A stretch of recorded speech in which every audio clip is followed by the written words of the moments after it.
Nie mam czasu na takie rzeczy. Będę się lepiej trzymać.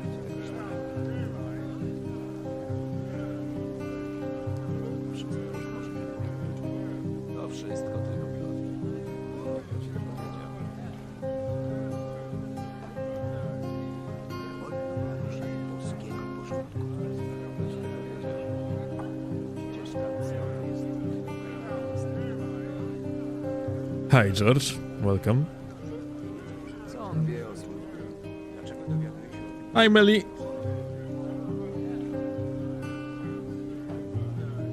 Niektóre problemy same się rozwiązują. Plotki. Jakbyśmy mieli nie dość.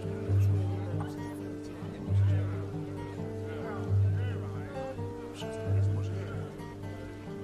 Are you doing Raid Shadow Legends gaming later? Yes, I do. Yeah, Baldwin. Yeah, Strogan. Very good nickname. Strogan Twink. Nice. Yo, Chaotic. Trick, welcome. Petty, hello. Reeves, hi.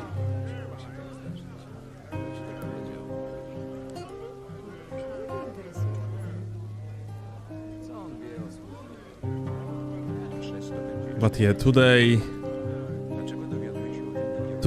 indeed, later on, I am about to have a Raid Shadow Legends segment. That's stuff for today. We're gonna be playing Raid Shadow Legends. Dude, I tried that game and it's such a fucking gacha, but there is like a type of people that genuinely like this type of games, and it's something like from the tactical point of view, honestly, it might be even interesting to actually play it. I mean, we're gonna see. You loved it? You had to? No, I mean, here's the thing. It's a gacha. I am used to gacha mechanics, and I like to play around gacha mechanics in the way that I just do not fucking buy shit. And I only use what's in the game, because in such way, in my opinion, gacha games are actually interesting to play.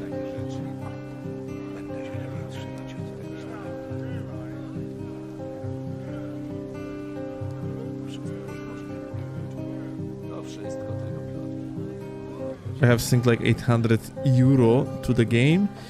Yeah, it seems like basically it's kind of Facebook games, Farmville, for example. Yeah, this is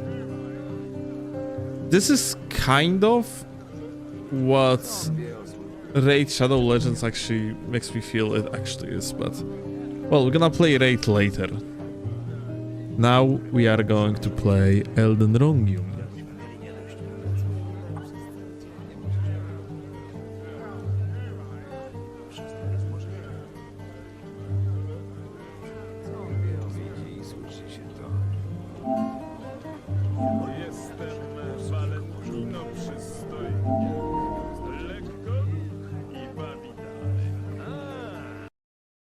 Recrafting is pretty satisfying in those type of games. Overall, gacha games, so here is the thing. Gacha games needs to have somewhat of a decent gameplay loop, because their whole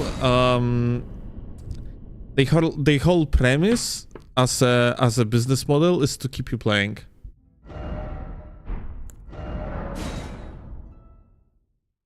So if gameplay loop is not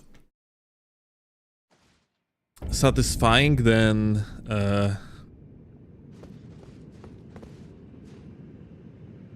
people just not gonna be playing the game, yeah, and then the game gonna flop.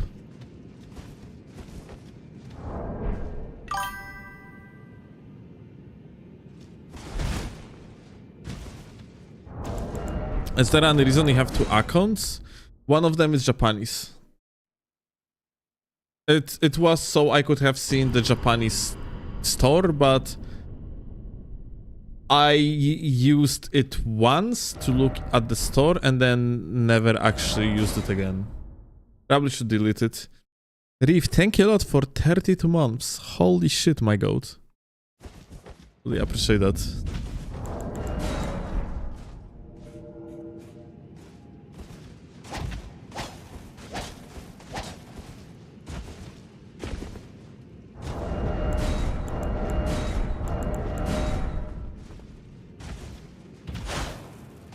My favorite PvP build in Dark Souls 3, there are two reliable builds, isn't it, for invasions, and it is either a dark build or quality build. And out of these two, I mean, like, both of them are interesting, but personally I prefer dark build, I think.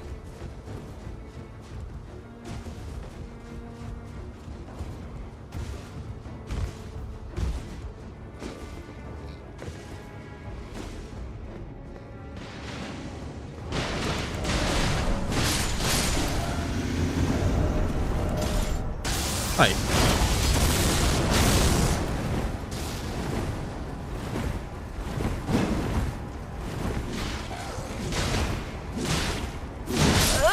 Oh. Well, that's interesting.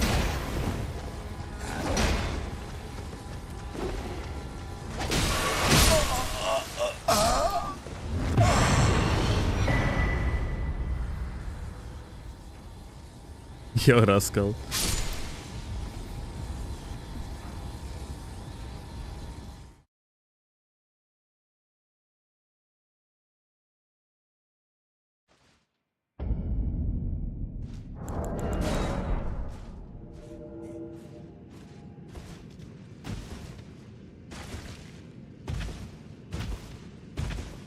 Couldn't get into raid personally because the gameplay itself isn't interesting enough for me. I mean, it's turn-based.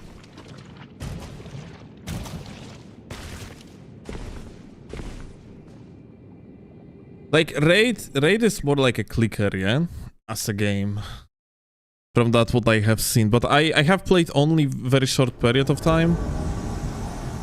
Just ahead of sponsored stream, just to test the waters, let's call it that way. So I barely know anything about the game yet, but let's say that I could have I could see myself playing game like this if I just would want to try something very different to what I regularly play.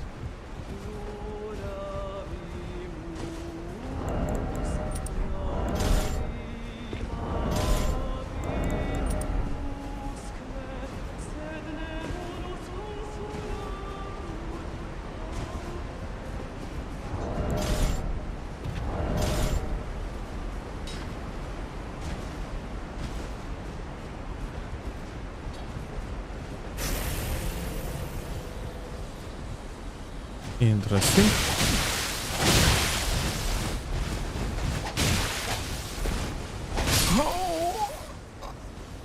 You good?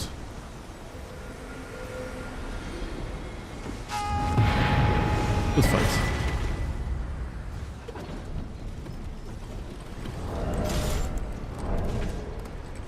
I was curious if that's actually gonna take my HP. Yeah, HBR, what's up?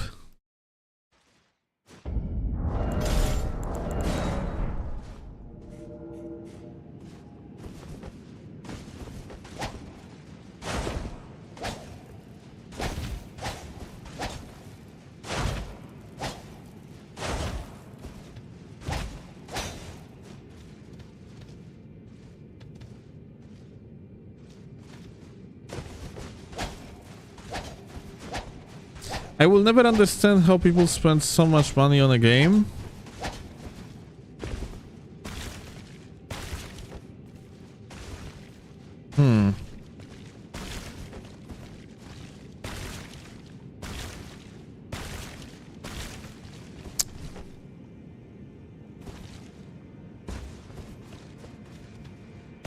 Overall, this is actually quite interesting if you think about it, because the way how gacha games usually hook you up is they throw at you shit tons of the in-game currencies and yada yada, and then at the end of the day they starve you out of it. So they hook you up so you can play without any limitations initially, and after that they starve you out of content. So you cannot really play that much anymore without paying.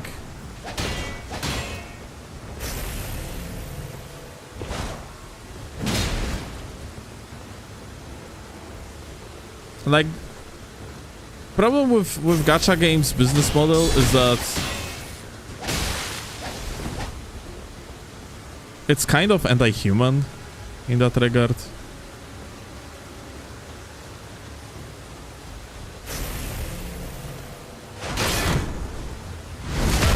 Which fucking sucks.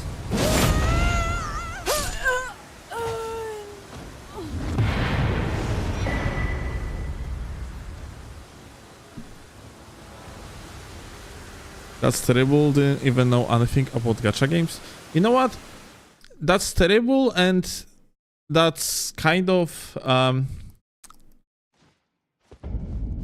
that sounds terrible, but at the same time you have to understand that gacha games have its upsides and downsides. So, downside is that, like, you're being starved out of content, in the meaning that you being limited. Like, for one, you cannot really farm infinitely as much as you want. Yeah, you are limited by some sort of the energy kind of currency that you use in order to, well, play the game, literally.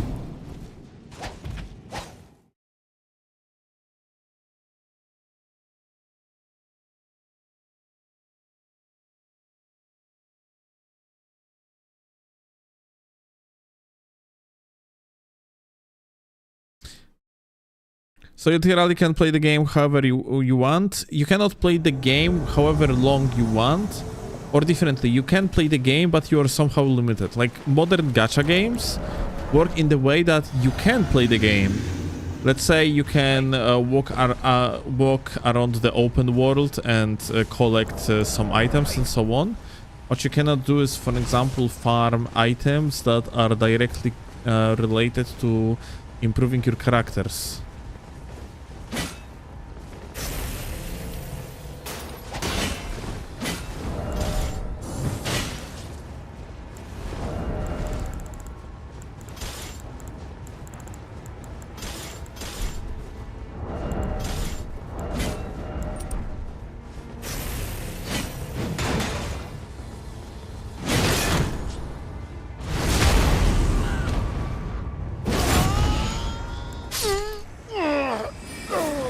No.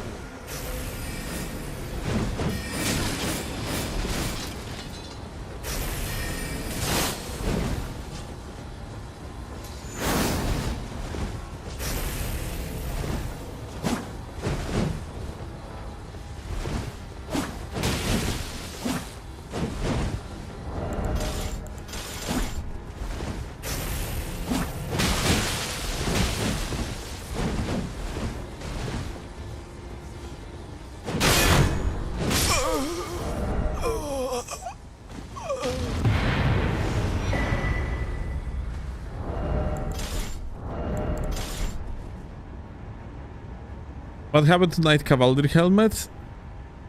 Diglett had to rest. Was put down to rest.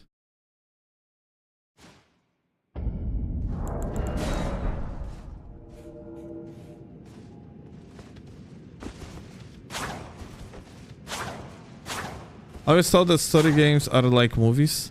So this is actually something that I guess is completely different of an experience to someone that plays primarily games like Elden Ring for one, yeah? I'm feeling like a lot of people don't understand this exactly. Like, it's just things like live service games, things like gacha games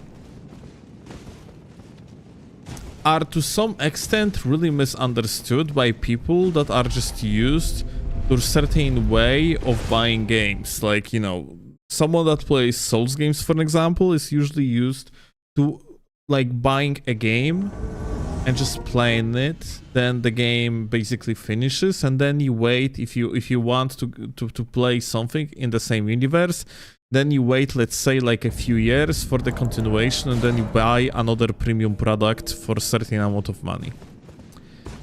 So, live service games and gacha games function differently. they functioned in the way that instead of selling you products, and the entire idea is basically to just sell you the product initially, and so you won't refund it.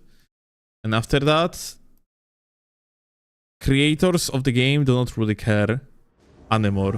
Which leads to a situation like, for example, in all of the Souls games, you have some fucking game-breaking glitches that never were fixed.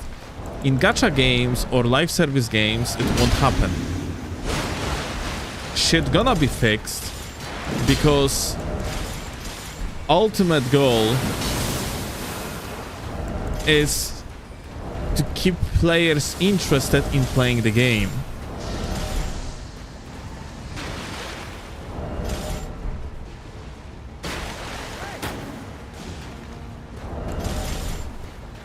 You want to make players feel as if they are being taken care of.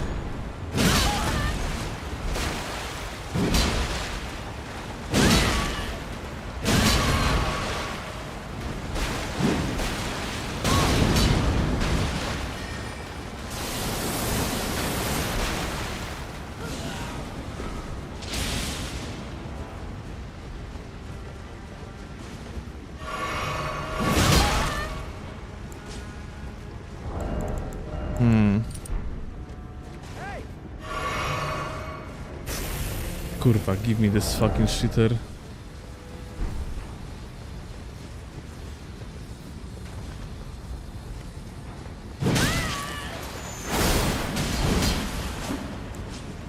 I knew he's gonna be actually here, just didn't think that's gonna be this close.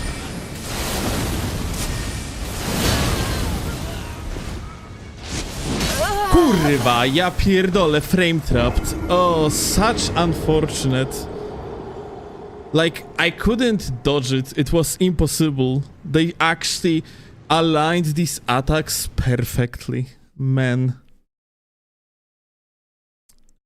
Top tier ambush from Phantom, kinda true.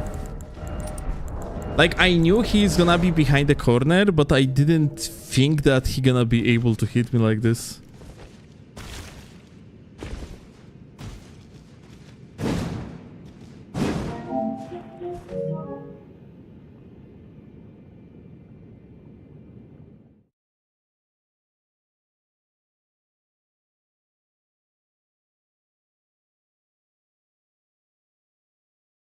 Maybe I can understand people that spend money on Valorant skins, because I think the art style is not great.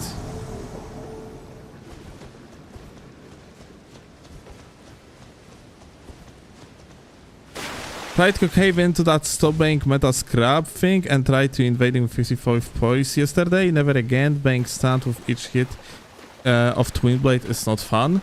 Wow.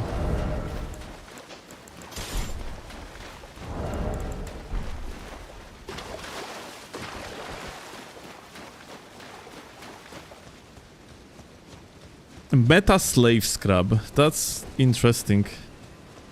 It's rather people that actually playing off meta are rather scrubbish, not people that play meta.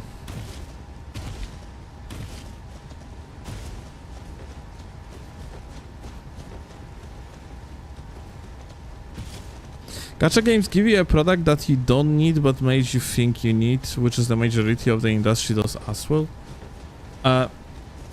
Gacha games are weird because they are also it's in very often it's a fucking soft porn, basically.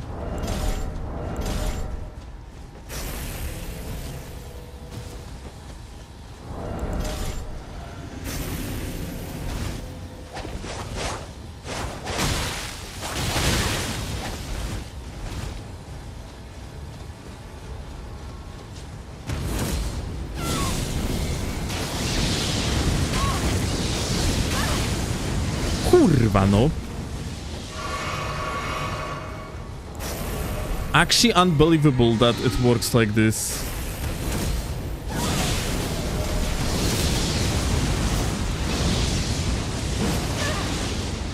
Such a fucking shit player, dude. Just trying to cheese you with Endure like this.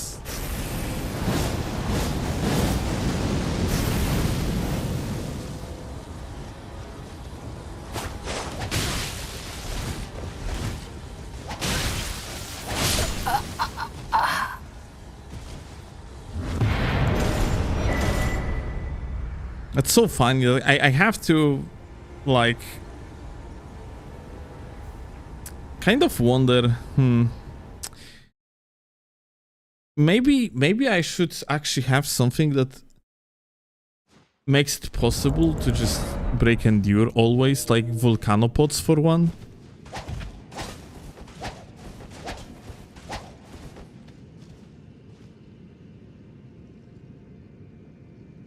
I never understood the sentiment. A good player is gonna be good regardless of what setup they use, vice versa for bad player.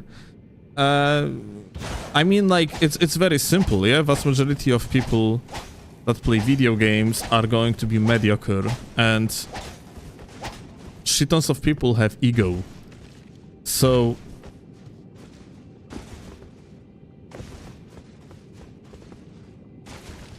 you ending up with situation that is very likely that someone that is not exactly terrible, but not really any good at the game, gonna have ego, so they have to justify themselves something, yeah?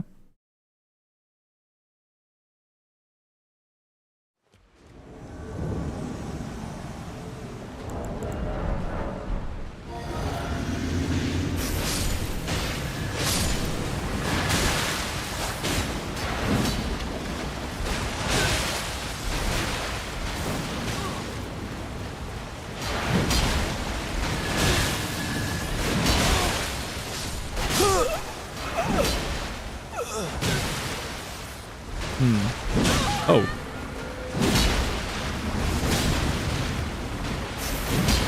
Oh. Right, it didn't work.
This guy is fucking lagging, dude, like crazy.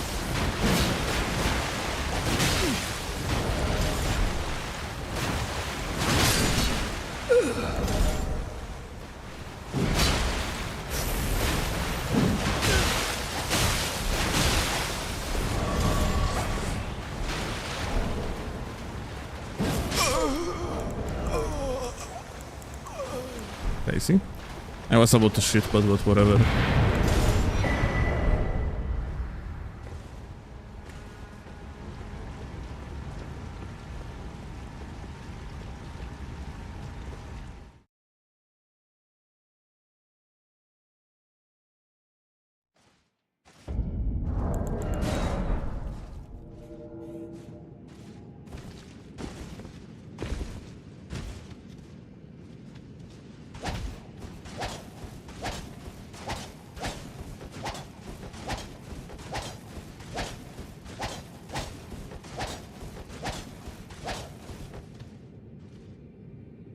Wait, really, muscle? So basically, again, someone has low amount of poise, the freaking knock-up pot is not going to do anything to them if they are on the endure? Well, if that's the case, then shit is not going to help at all. Someone figured out a few weeks ago how endure works. Okay, so basically... That's crazy. Yeah, I totally... you can say, if they actually made an explanation of it, then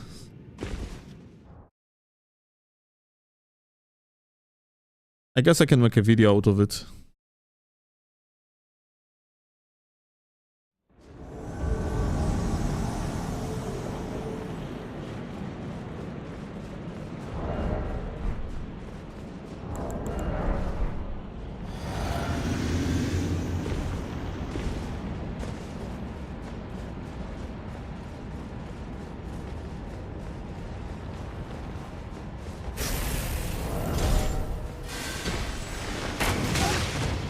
Interesting.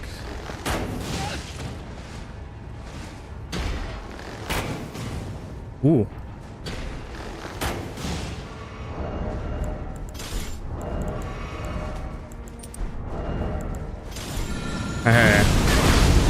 Whoa. Okay.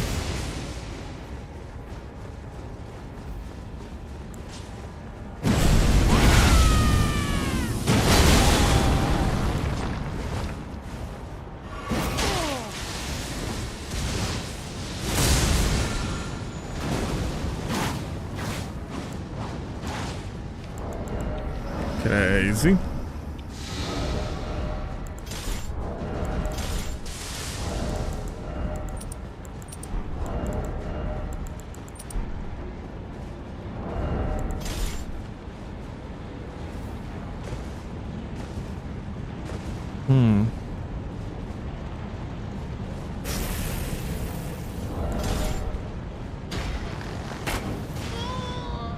Ah.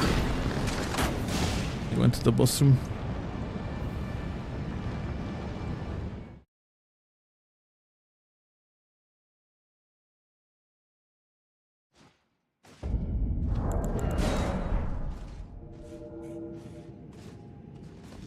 The TLDR is that this turns out that if the attack has less poise damage than the player poise, it will stand through endure.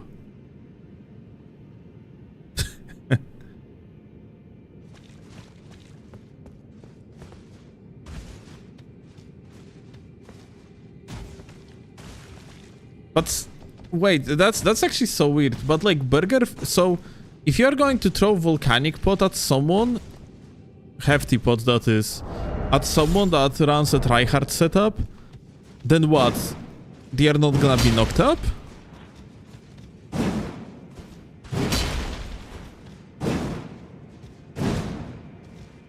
Or the amount of poise damage doesn't matter because of the animation being unrelated to the poise damage anyway.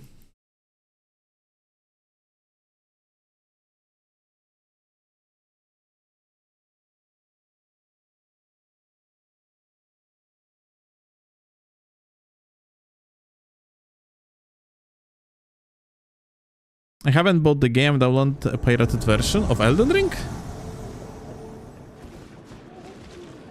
Or what?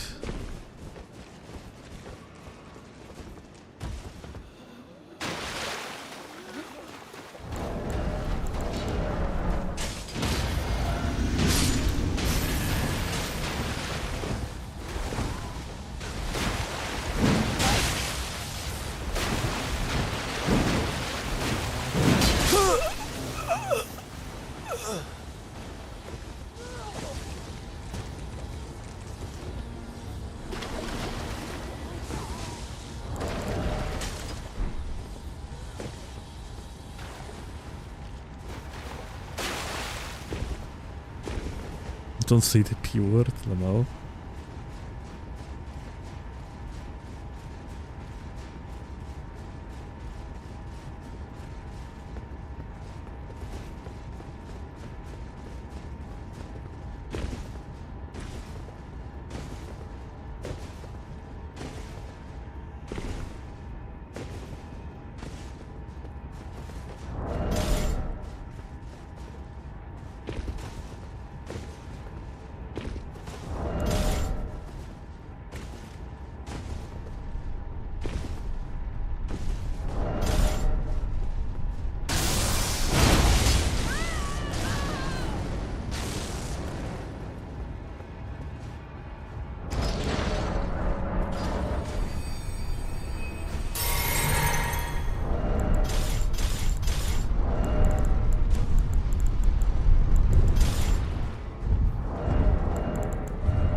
Bro.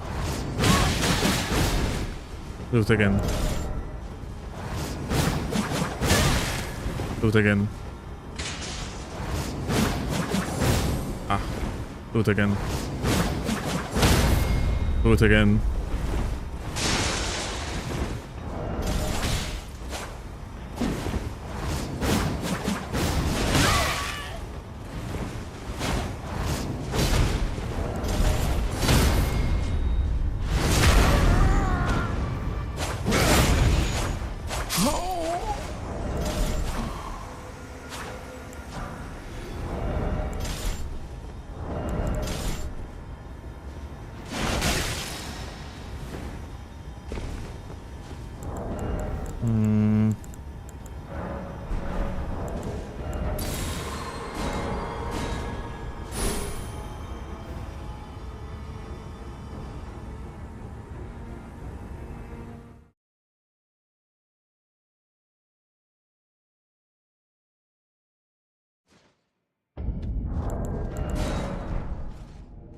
Your account got banned for using different mod anyways. My gamer, if you're on PC, what you should do if you are banned, you can just make a new account, family share the game.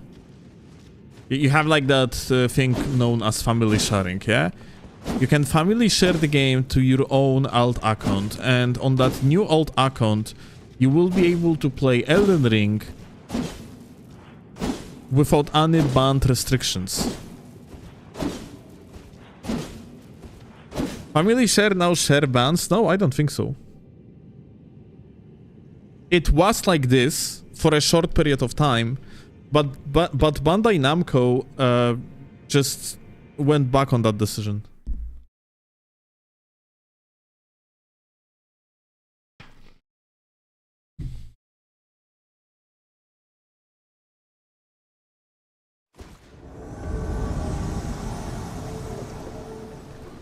Remember, do not mention it, or maybe, well, maybe I'm wrong then. Gonna have to check out. But it was like this in Dark Souls 3 that they actually made it so that family sharing is sharing bans, but since you could inject items into other players' inventories, people started like, you know, cheaters started banning normal players.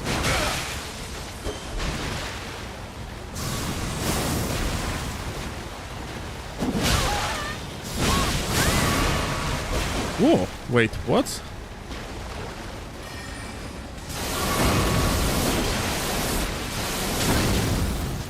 How did I miss the fucking...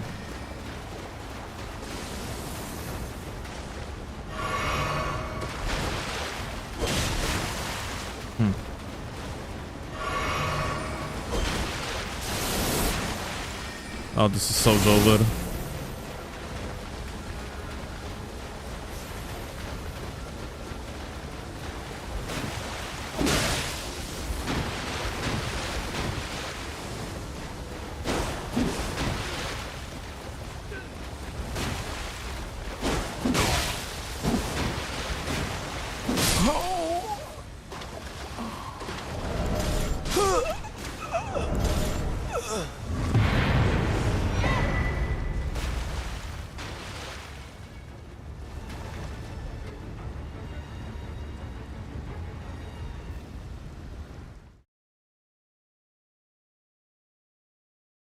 Under funny yet convoluted way of dealing with Endure, it doesn't seem to stop headshots.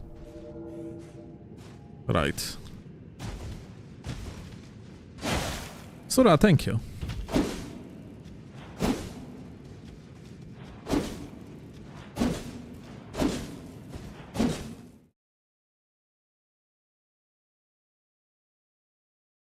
I had an invader that was putting on Ash of War show with some glitch, an idea how he did that. Well, if maybe you are going to show clip of that glitch, then we could say something more about it, Boberino. Send it my way if you have a recording.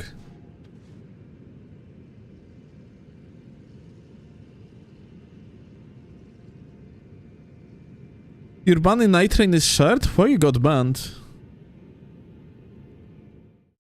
Dude, guys, I gotta have to tell you something. Yesterday I played what it is called? Night Rain.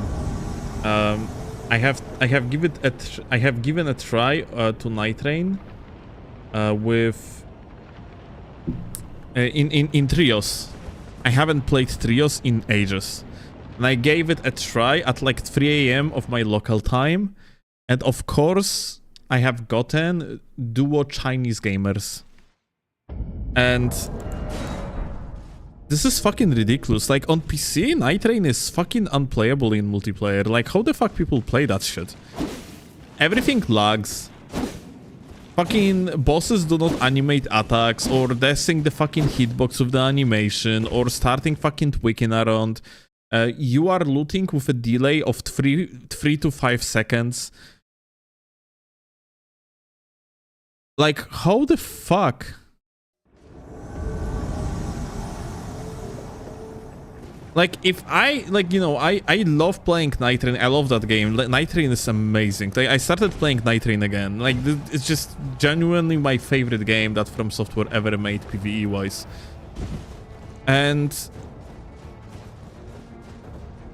But I always play it either solo or with Claw in Seamless Co-op. And Seamless Co-op doesn't have PC issues, yeah? Like, you know, Night Rain shares problem of the vanilla PC. Of the Elden Ring's PC version, yeah, that is. So you have artificial latency, you have like less stable connections. Seamless Co-op doesn't have any of that, and Seamless Co-op shit is stable. But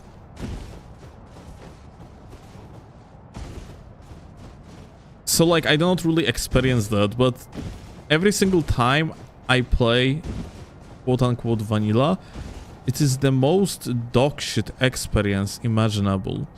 Like, how the fuck people play that? This shit is unplayable.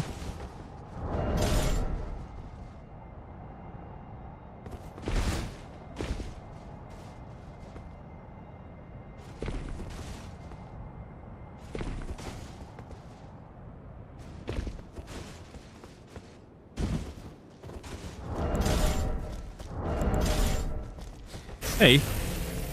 Whoop.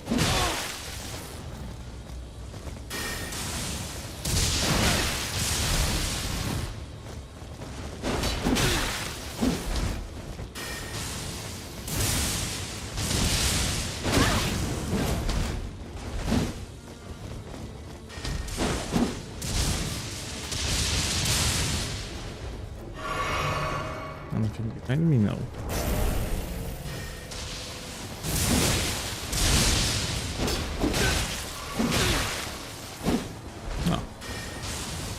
I messed up the console.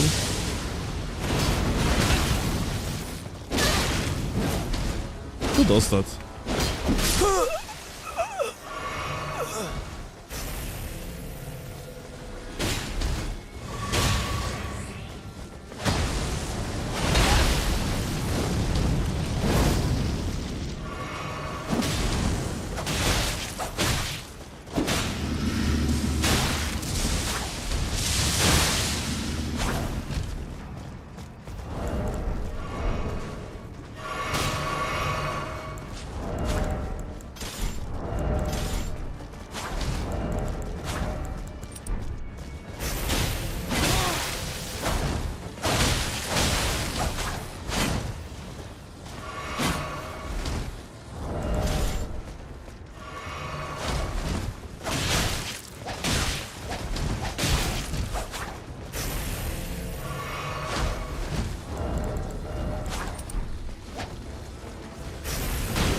Ja pierdolę.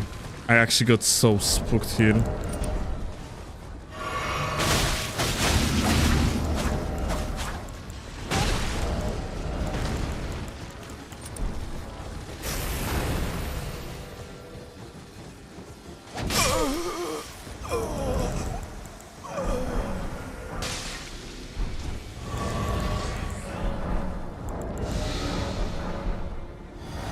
PvE bank.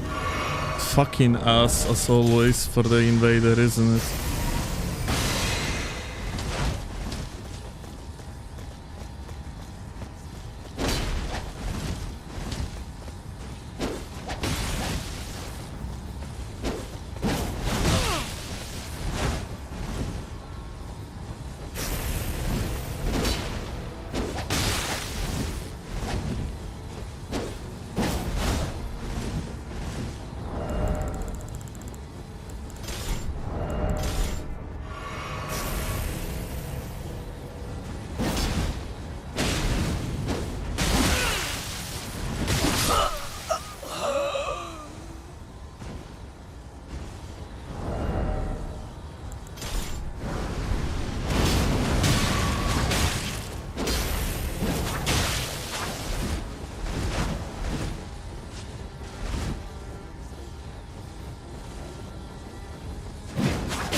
Wait, it wasn't the host.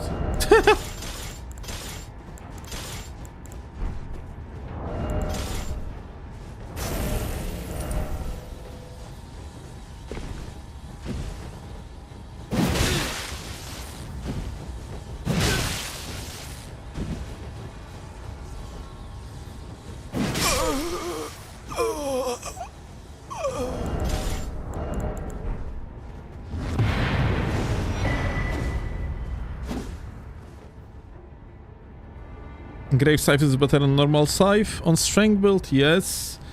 On Dexterity, I think as well. But I think it is worse. I think it is worse on Arcane for one. I heard that you have a tournament on Discord. Is that true? Huh?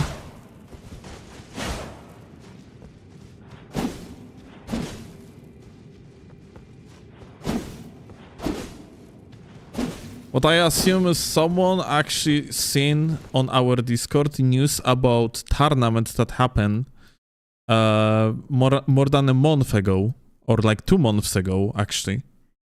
And they told that this is announcement of new tournament. No, there is no ongoing tournament on Discord.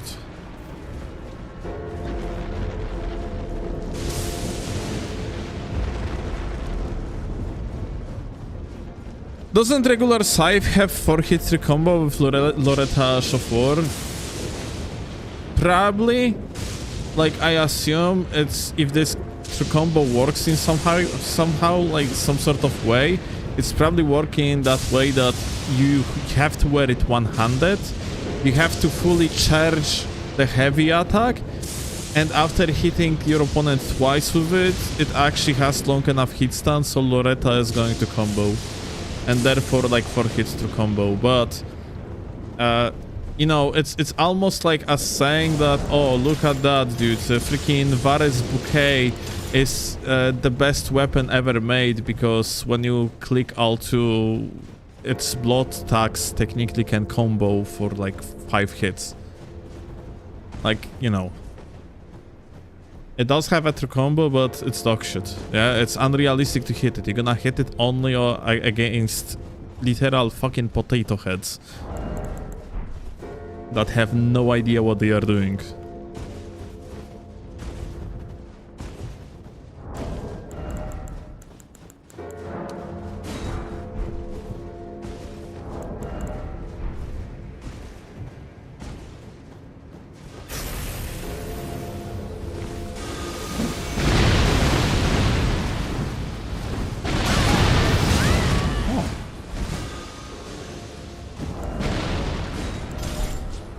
Just like that. Cannot fucking play the game.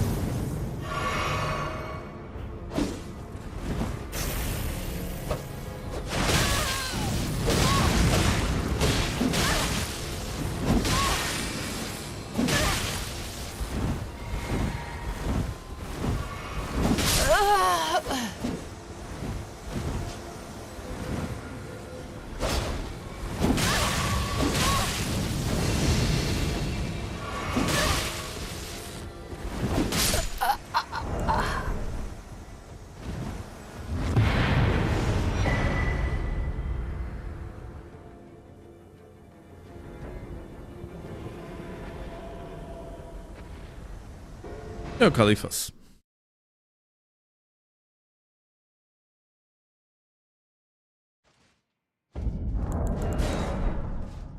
So yeah, like, you know, the thing about using regular scythe, like, first of all, if you put Loretta Slash on your scythe, you are trolling.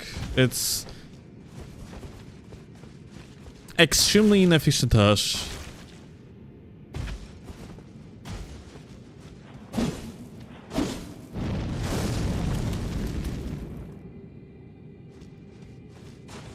And then if you try to actually justify using regular scythe over grave scythe on, let's say, strength build, because like the stream YouTube shitters, because of the 4-hit through combo, then you are just trolling beyond belief, and I just hope that you are never gonna be my co-invader. Like, this is basically a problem with off meta heads, by the way, yeah? Like, if you play off meta, that would be nice if you would play at least something that is somewhat decent, like unique in some way. Because otherwise you are just a burden, especially in co-invasion situations. Yo, Uno, thank you a lot for 100 and like the YouTube stream, shitters indeed.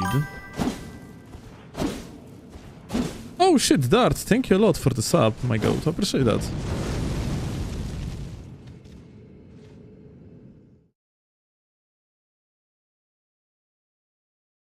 Thanks to Steel making a magic build, now I can't seem to like another build as much because of Moonveil hard swap. This shit is so good, yeah.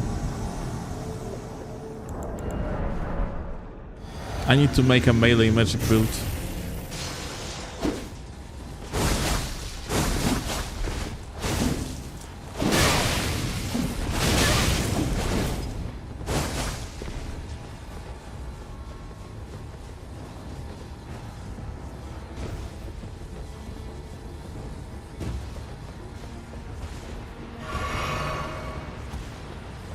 Wait, what?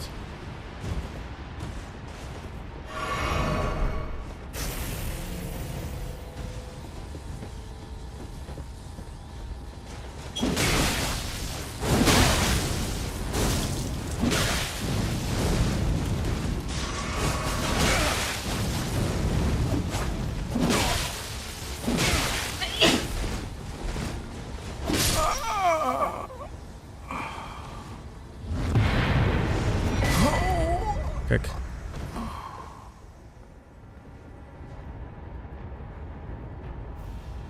I like regular scythe with the poisonous mist and kindred of Rod's exaltation. You are playing arcane build? Because scythe or arcane build on arcane build is actually better technically. Like, damage difference is negligible, whereas scythe is longer. In case of Grave Scythe versus Scythe on Strength build for one, Grave Scythe is rather better because you have solid difference in AR. I think like 50 AR or so. That's like really solid difference territory, yeah.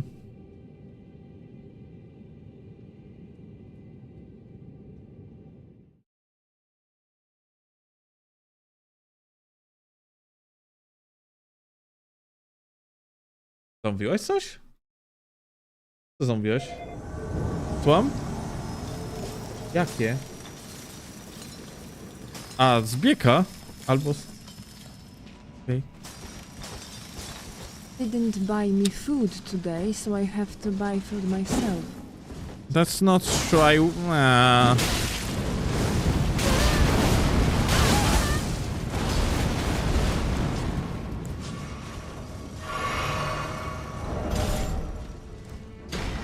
Playing hated on.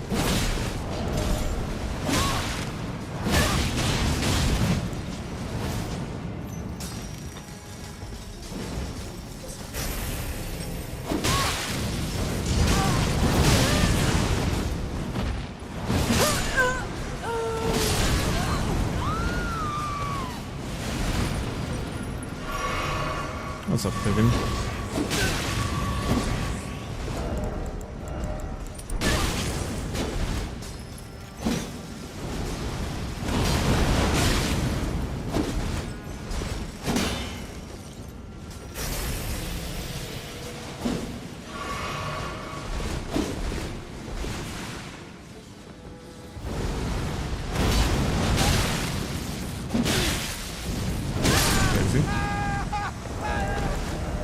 Kevin is Kevining.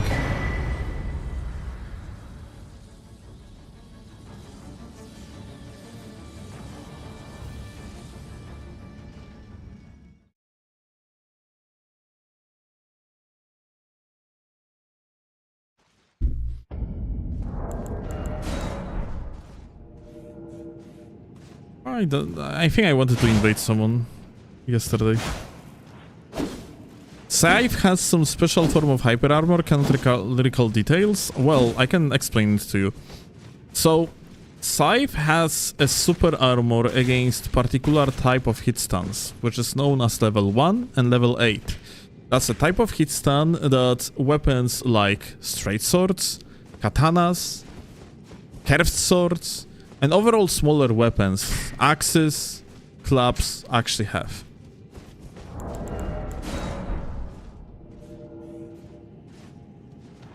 Level 8 is daggers for 1, yeah? So like small hit stuns. Yeah, make long story short, Scythe has immunity to small hit stuns in the startup of the attacks. That being said, so it is kind of like a special hyper armor, like you said. It's more like a super armor against particular type of hit stuns because, you know, let's say a great sword or curved great sword and another weapon that stuns for longer is going to stun you normally. But point being is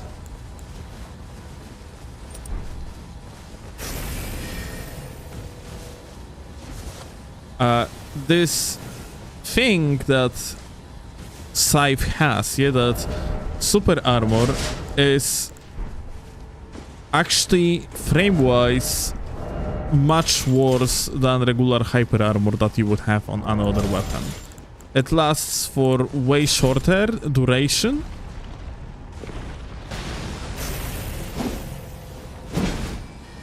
And is overall inferior.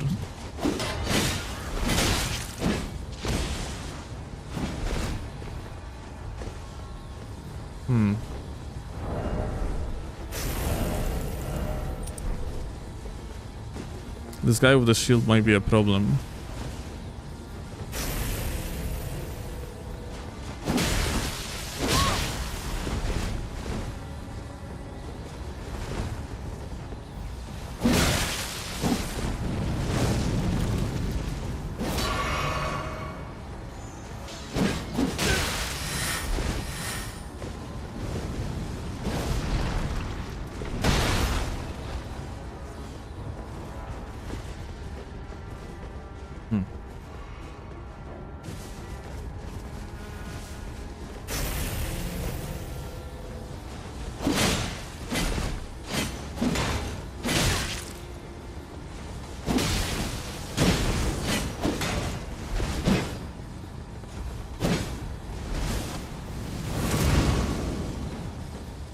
What the fuck was that?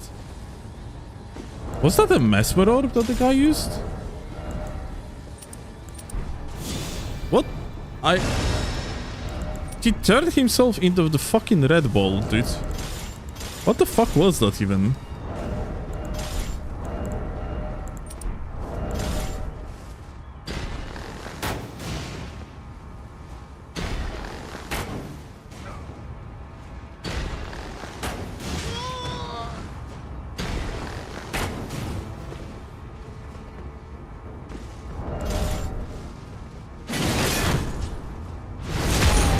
Shield pokes. I love how these guys just literally cannot fucking get on.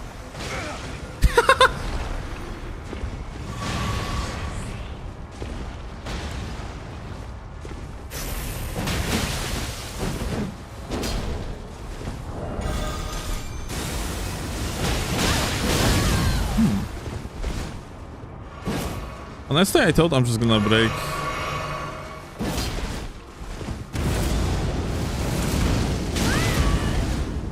That was Mesmer Orb.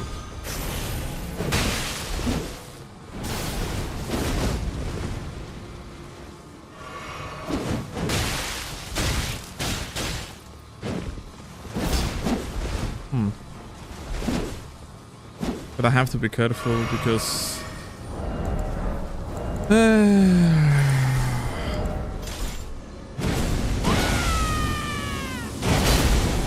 Let's just say that Great Katana is always dangerous piece of junk to fight against.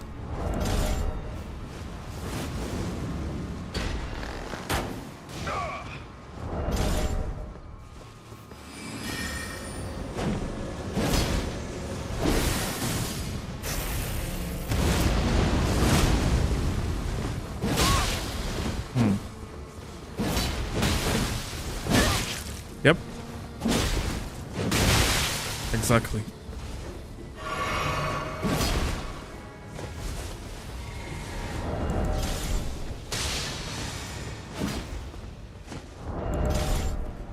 What the fuck is going on with this guy, though?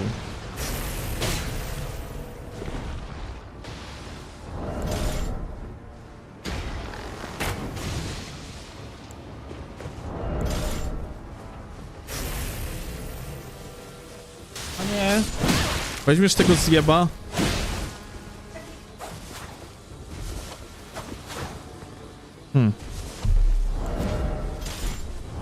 Well, we got a guy with backhand blades now.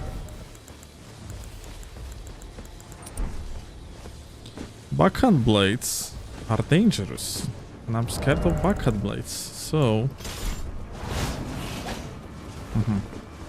Well, especially this type of backhand blades.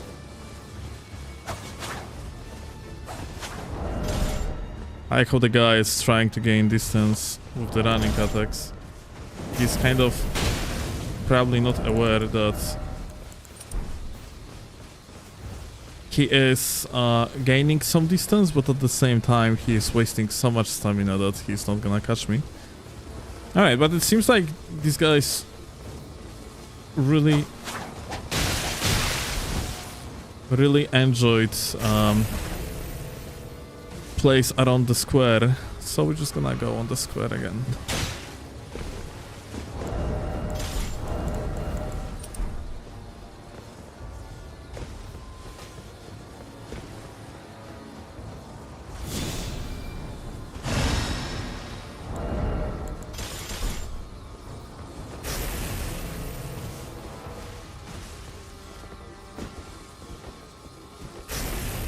What's up?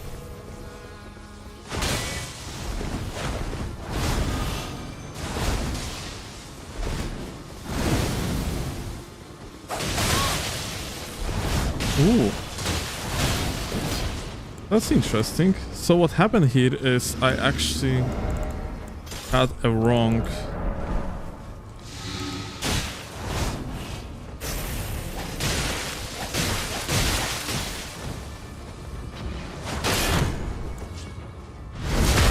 I had a wrong champion.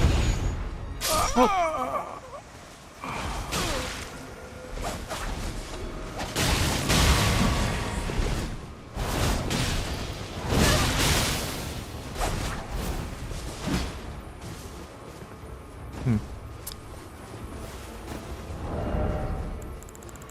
One of the best options against whatever the guy is doing, basically like mashing Swift Slash, is to mash them back with a decent continuous hyper armor. So curved great swords are actually pretty good here.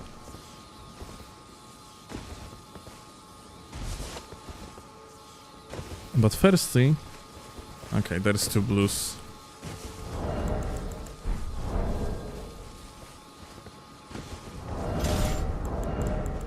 Let me actually refill this.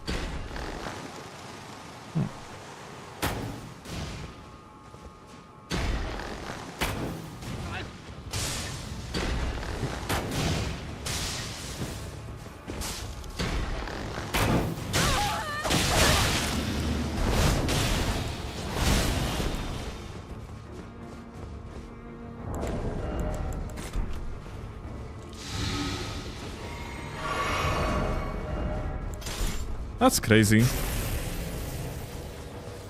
What the fuck is... Who the fuck is throwing shit at me, huh? Seems like that one guy with the halberd, but he has like a very bad net to me too. Check this out. Actually, I'm not sure.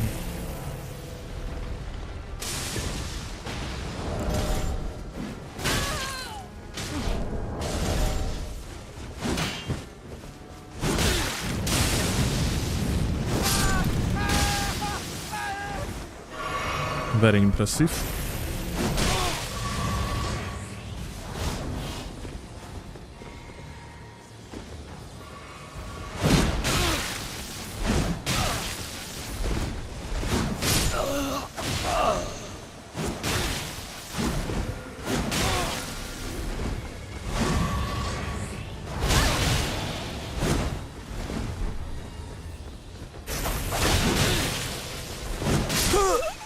Well, here you go. Oh! Wow! Very impressive player, not gonna lie. GG. Dziękuję, kochani. Co to za chrupki?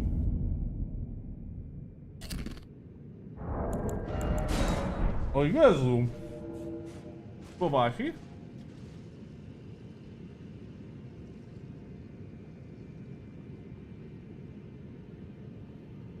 Zimna.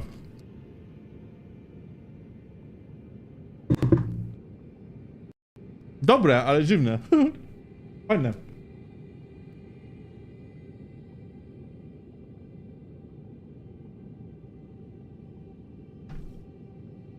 Why do they keep attacking? They can stand and wait for it to hit, bait and then attack. It's because these guys have no fundamentals. What you described is a whiff punish.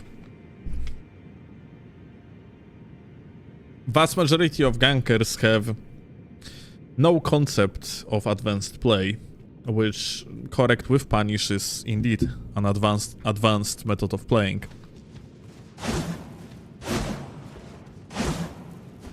Dobre means strong? No. Dobre means good. So Claw bought a bunch of stuff. Some sort of kind of chips-like thing, or like crisps, and shit is like weird.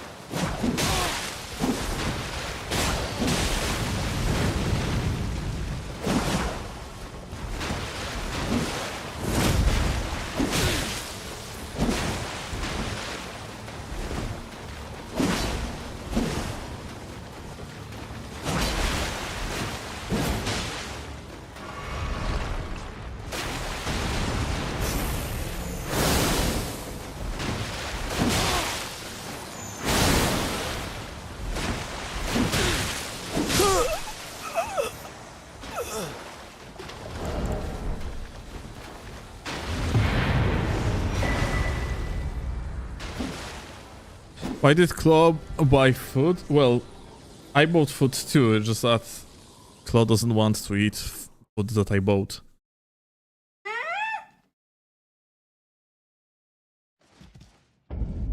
Wait. Darling. Your microphone is on. You mean I don't wanna eat fucking brownie? When I'm supposed to lose weight? Oh yeah, sure.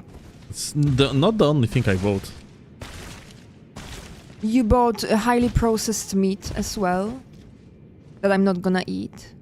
What else? Yes. 3 tomatoes. Yeah. But... Yeah. Yeah, how do you eat tomatoes? You eat it with mozzarella. Bleh. What you mean you wanted it? Well, you literally wanted... I bought mozzarella before, but I don't like caprese salad. It's dull. Like, mozzarella and tomato don't go together. I don't care what other people say, especially Italians and Greeks. They just don't. What the fuck? And also, what do you do after you drink the mozzarella? What do you do with the bowl?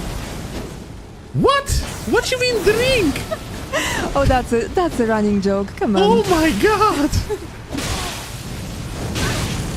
Darling, we are going to fucking Cyward.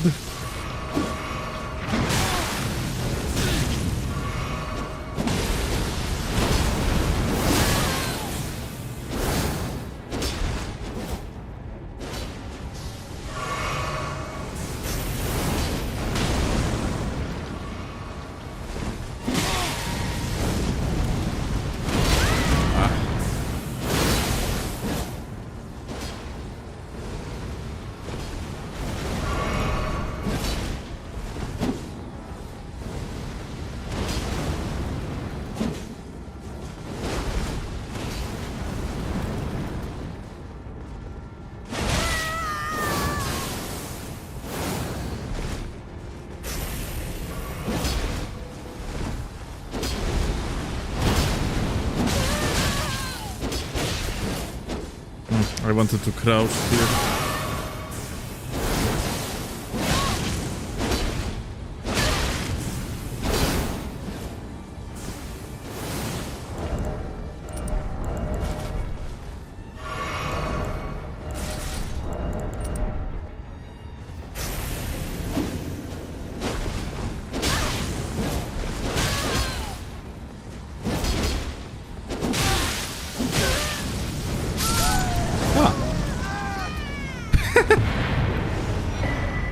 Prio keep.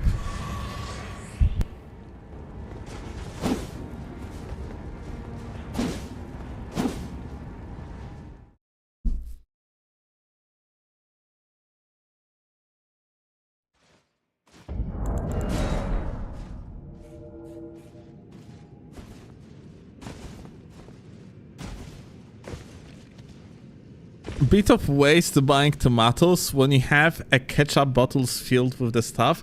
For real! That's actually so true.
Oh shit.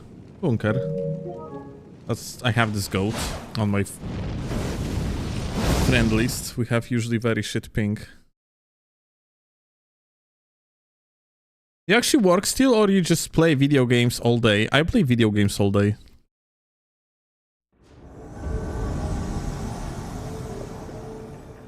And funnily enough, people pay me for that.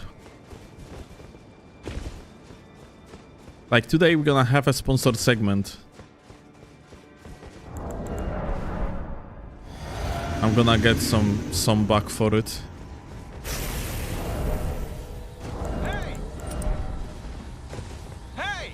You could say that since I'm playing video games all day, it basically means that I am working all day.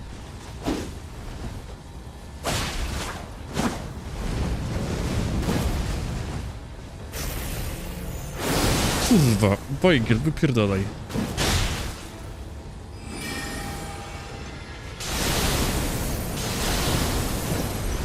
Cat. Had a very bad timing right now. Our cat is actually walking on the PlayStation. I'm not sure if that's not a bad thing.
Question to people that remember this type of shit.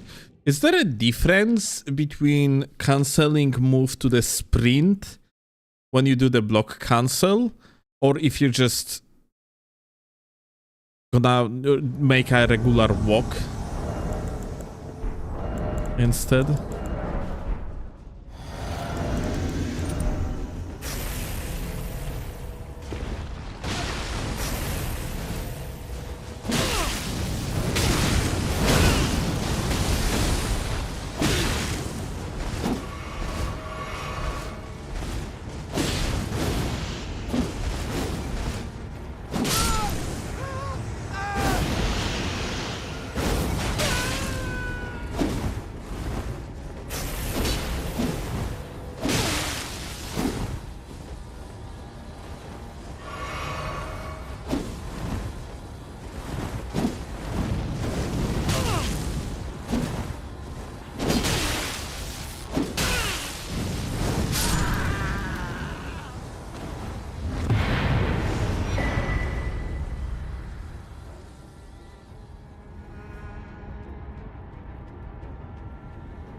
Is that a fucking dome? What's the lore of that shit?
Ja pierdolę.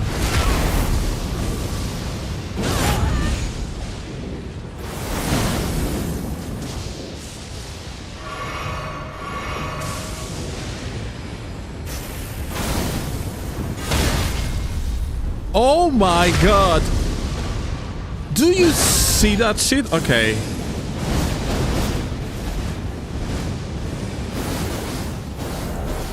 Unparryable weapon. Pretty please.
Just in case, if anyone ever fucking wondered if parrying in this game is on skill based.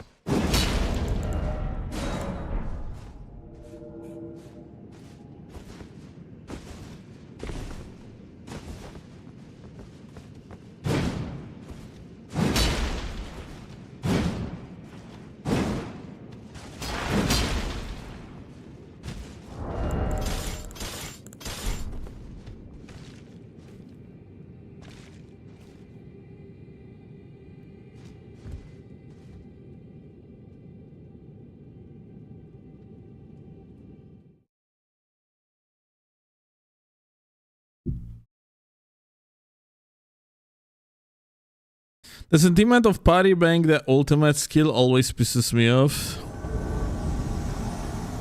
Yeah, I mean, it was always kind of a thing, yeah? It's you know what, but this is kind of normal. In vast majority of cases, it is like this, that people just clinch onto something that is looking somewhat let's call it fancy, and then they think that someone that is doing something like this is ultimately the god gamer.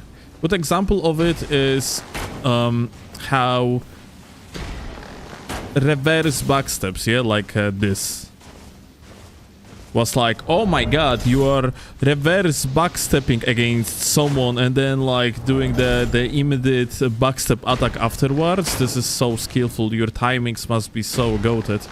Whereas once you're actually gonna understand like timing, it's really fucking not hard to do, first of all. Second of all, it's just retarded move. It's just idiotic to use it in many cases, especially after changes to poise, yeah? Like before patch 1.10, that move somewhat made sense. I even was using it in competitive play from time to time to throw off my opponent. But generally speaking,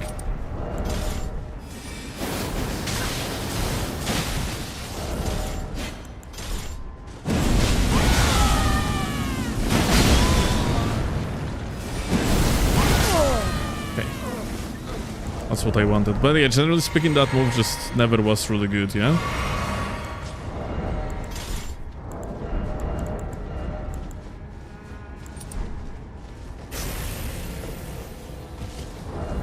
And I have seen people like doing basically that, yeah? They were, let's, for example, I think I have seen people doing something like this.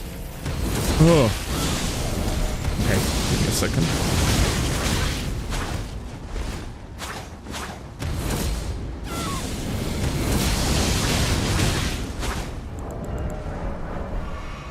I'm gonna show you in a second. I firstly have to make this guy regret his idea of jizzing me down with that endure. But yeah. Okay. Watch it, watch it. Backstep. Running attack. Backstep. Running attack. Backstep. Running attack. Oh.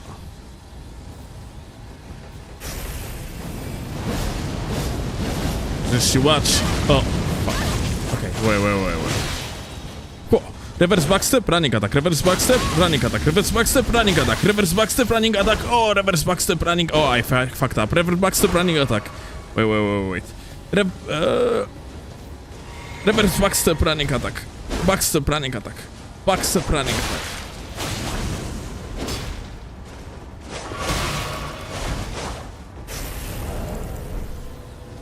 Reverse backstep, running attack. Reverse backstep, running attack. Reverse backstep, running attack. Reverse backstep, running attack. Reverse, well.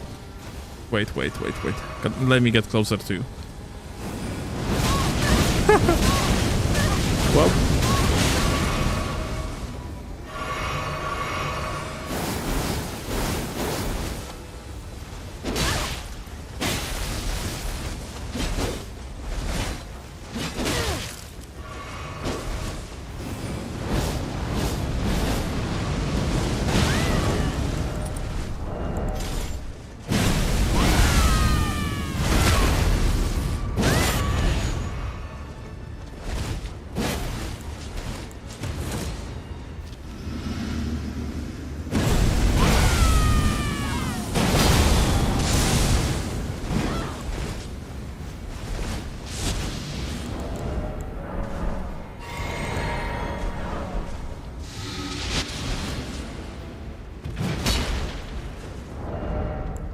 Broski summoned his friendo. I think this guy is just gonna be fucked over by that shield that he's wearing. I can just kick him.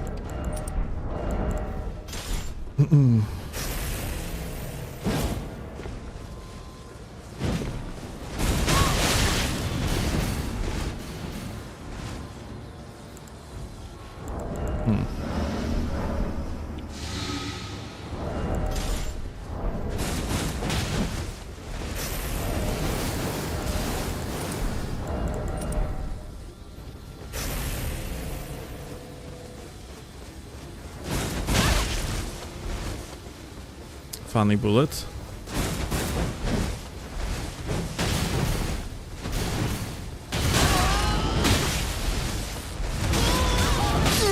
There you go. So, what we were at? Funny backstep. Let me actually...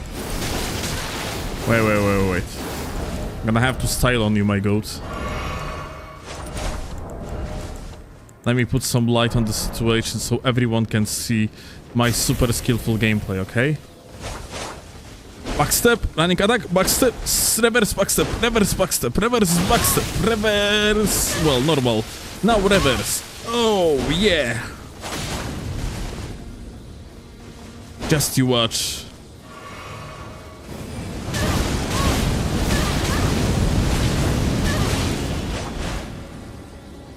Ah.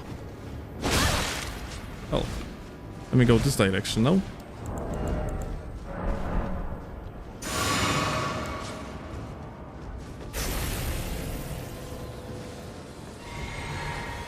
Reverse backstep, running attack.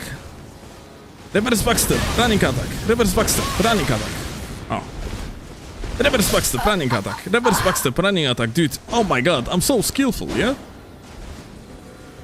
That's crazy, dude. Say, like, people basically clinch. It is a matter of a casual community. It was always like that, yeah? Like, some sort of very basic fucking easiest parry in the world is gonna be considered skillful because for whatever reason the casual community have imprinted idea of, I don't know, like a parrying being super skillful thing, yeah? And whereas let's get me let's make it straight, yeah? Like running up to someone, making the swap, parrying them, like predicting everything, there is actually some knowledge check to it and there is skill to it. That being said, if you are just, you know, sitting there with fucking shield in offhand, and all you do is you try to fish for parry. Yeah, there is not much skill in that. Like, you actually just wish that at some point you're going to land that parry, and then you are going to one-shot your opponent with something like, let's say, Misericord with the lightning infusion, yeah? And even like about unskilled plays, yeah, that like reverse backsteps bullshittery. Let me actually show you something.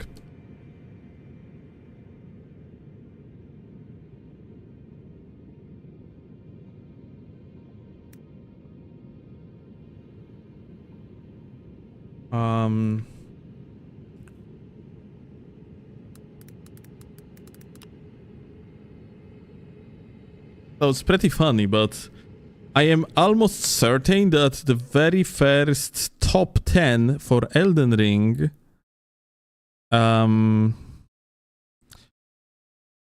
had on the #1 spot a guy. No, I'm sorry, that was actually on Arena. Let me actually see.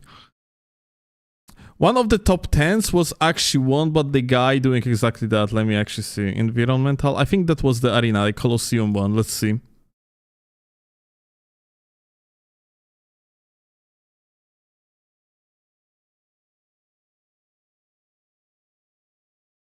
Well, it wasn't spot #1, it was spot #2 apparently. Okay, observe this. Just look at this fucking peak, okay? A perfect Elden Ring is often referred to let's look at this peak. Fight in Elden Ring is often referred to as a fight where you take no damage and get the win. And Fergus MacLiam has the skill to pull that off.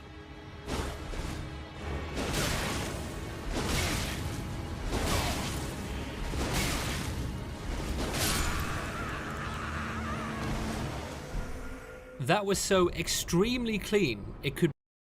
Extremely clean. Like, are you for real?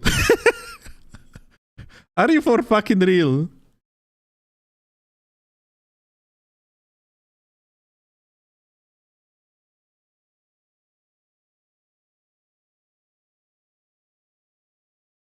Like, you know, it's...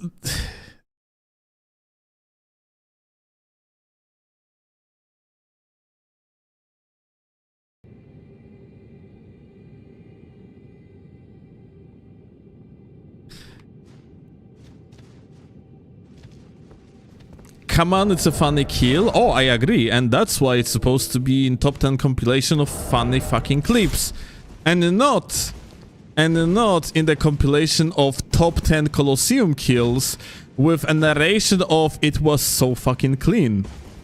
It is selling a narrative to basically casual players that do not know much about the game that this is actually play that is somewhat fucking skillful. It is fucking not.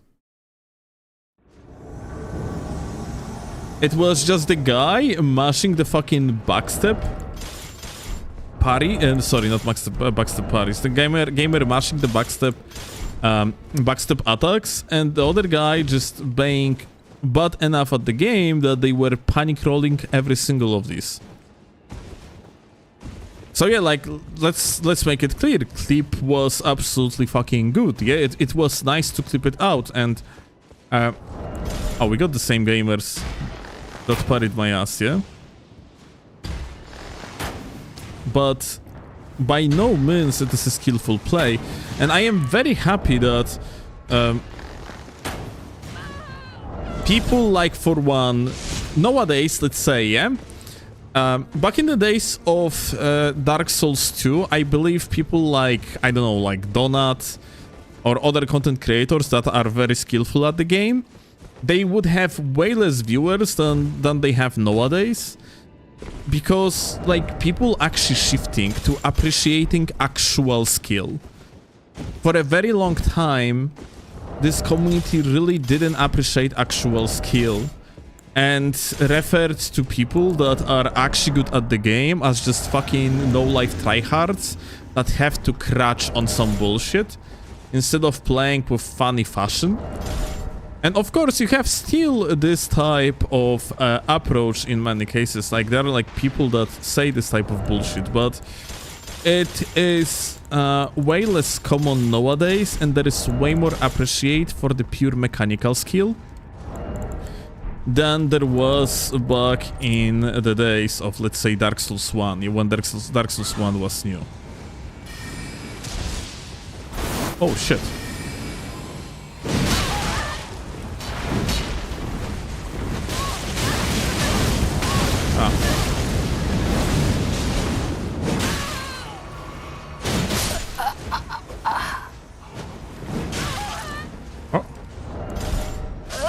Oh shit! Okay, I didn't expect to die, not gonna lie.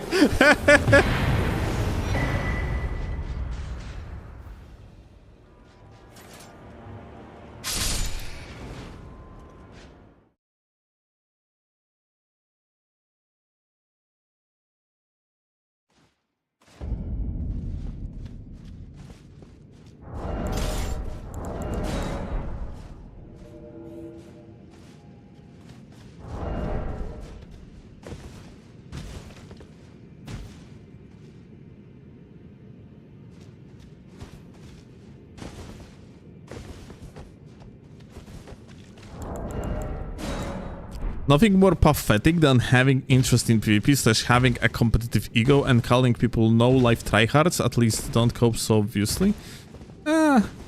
This is actually very common, dude. But yeah, yet again, I am very happy because that stigma in the community actually changes. And back in the days, being quote-unquote stylish player was the meta in order to actually to be considered a good player.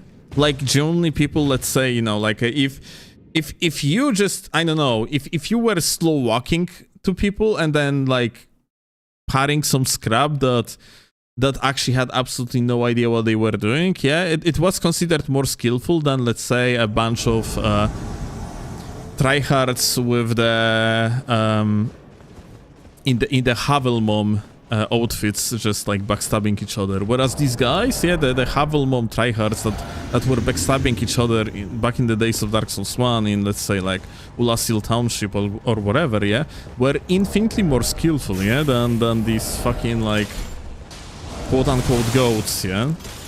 Like, back in the days, people, let's say, like Yami Tamashi were considered as absurdly skillful players. I'm gonna actually show you the guy in the moment, yeah? How he looks like nowadays. Whereas people that generally were like decent at the game, played tournaments back in the days, yeah? They were just considered by the majority of community as some sort of fucking weirdos that just compensate or whatever, yeah? It was really ridiculous stigma back in the days.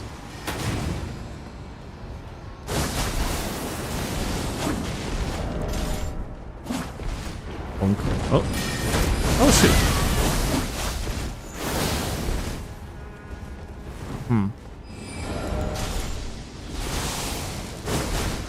Let me jump on the side.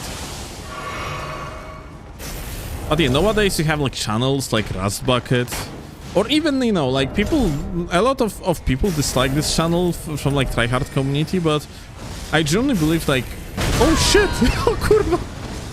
I genuinely believe like people like, for one, only waifu for the for the sole purpose of teaching people how to play the game and creating kind of anti-scrub environment. Channels like only waifu are actually good. Like at the end of the day, channel like only waifu is actually showing people how to genuinely get better at the game.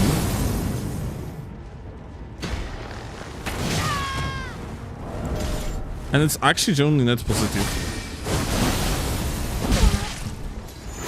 So, Only Waifu channel is teaching people how to be genuinely Darling, better. I don't hear you because I think are screaming. Moment.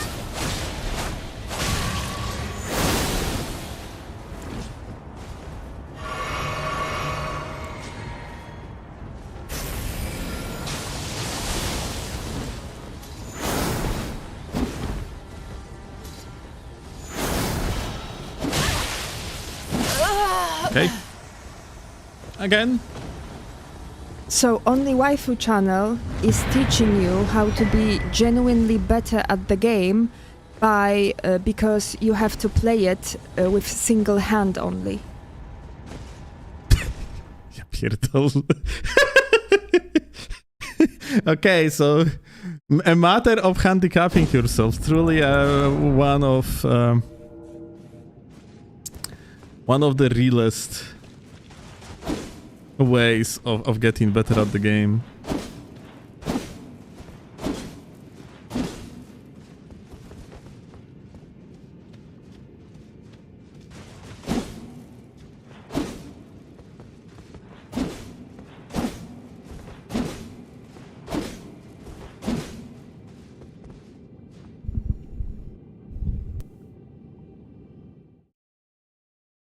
Best example is Elden Ring PvP subreddit. Imagine participating in a community dedicated to PvP players, but shaming players that are actually good. I think in most of cases, I didn't have that vibe that Elden Ring PvP subreddit is like this. They should permanently remove your hand for that, for real.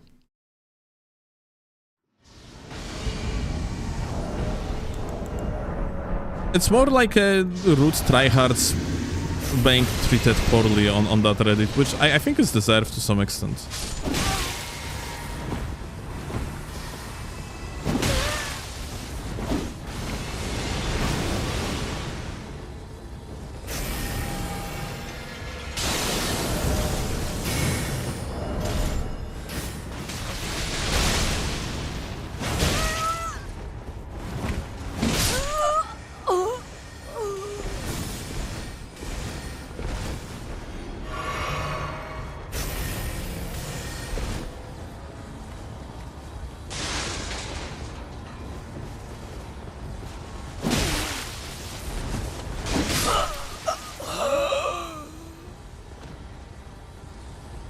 Raz got insulted over backstabs? Yeah, but was he insulted by insane amount of people in the community? Or was he insulted by some retard that happens to be on the subreddit? Because, you know, this is... Like, question is like, you know, if... It is often like this, that individuals being extrapolated for, like, it's almost like, you know, like, for one, I remember, like, people were saying that people in our chat are toxic, yeah? Like, that generally speaking, this community is very toxic. And this is true that some people are more toxic, some people are less toxic. But generally speaking, I wouldn't call, like, this community a cesspool of toxic people, yeah?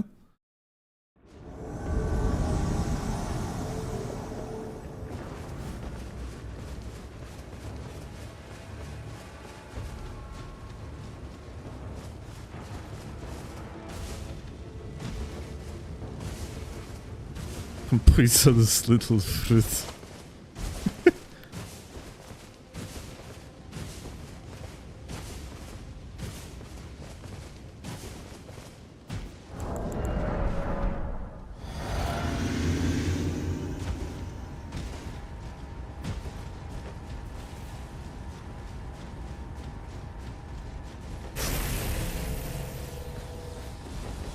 Hello.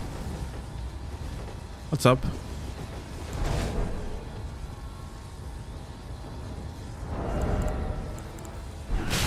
Oh. Careful.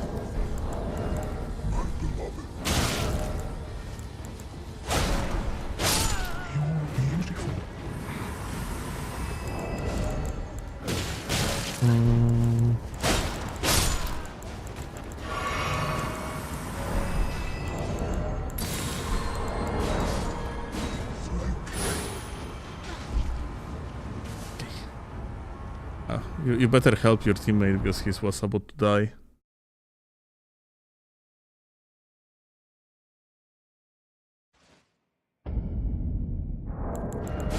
I'm toxic as fuck and rage. Yesterday I broke 4 DualShocks. Holy shit. I've never broke a controller in the, like, you know, deliberate way. Like, the only way how I broke controllers is by wearing them off, yeah?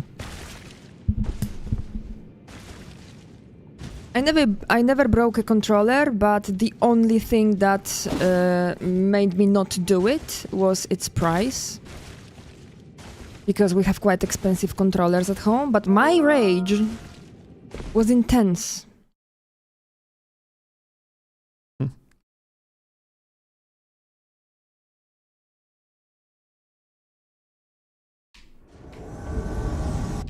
Who else have problems with emotional regulation?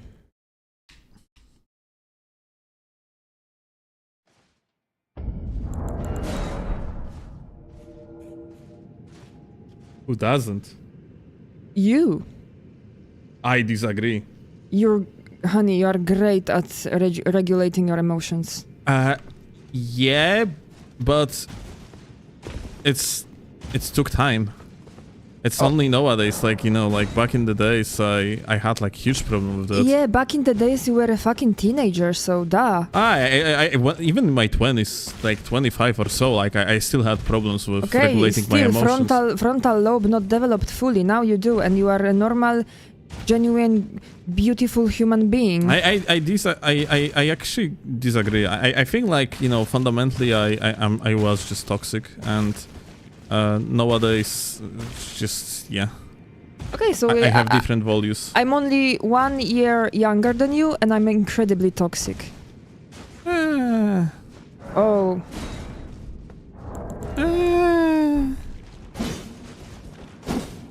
Bro can't take a compliment, right? Now, okay, listen. I once got banned from League of Legends for calling another individual stupid, retarded animal trash, or something along the lines, and that was only peak of the iceberg, because I spent like 2 hours just insulting another individual on the internet because he played poorly in the video game. Like, I had my well, yeah, but IRL, you are never toxic. Okay, but it's League, haha. Right. How old are you anyway? So I'm 33 and still will be 34 this year. We're unks. 2 hours insulting? Yeah, we have sat in the post-game lobby with another player. For people that play League of Legends, it was a Draven player. And I was a Riven player. Perfect duo to fucking talk. And in the post-game lobby, we sat in the post-game lobby and were insulting each other for 2 hours. At some point, the guy just sent me IP grabber. it was one of experiences of all time. You joined yesterday? Happy birthday, Diablo. Does your back hurt yet?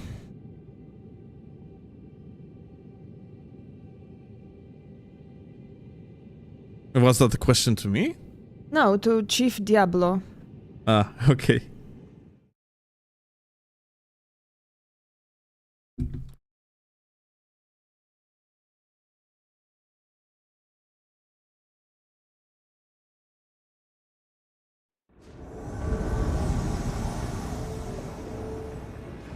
But yeah, like, I'm overall, personally, yeah, I'm quite happy about my development when it comes to managing emotions, but there is still a lot of room to improve, I do believe. But yeah, I put special effort in order to stop being a toxic fucking bitch mate. Because, yeah, I didn't like it.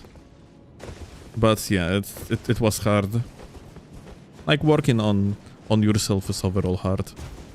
But it's worth it, yeah?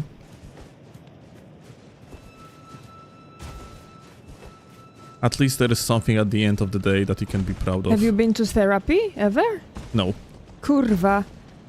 I was 5 years in therapy and I'm still bitch made.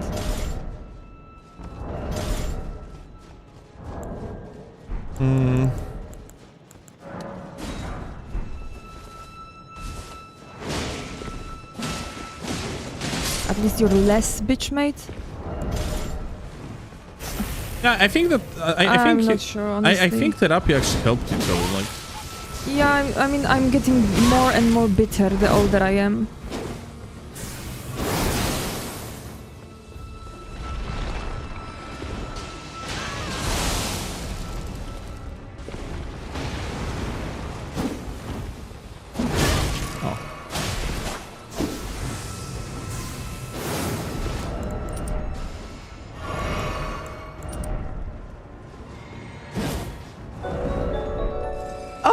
Ride! guys, it is the guy that lost his sanity. Does anyone have his sanity by chance? Has he been to therapy? Lost, have you been to your therapy? Have you been on the therapy related to figuring out where you have lost your sanity? Sanity is overrated. What's up, Lost? What you were playing?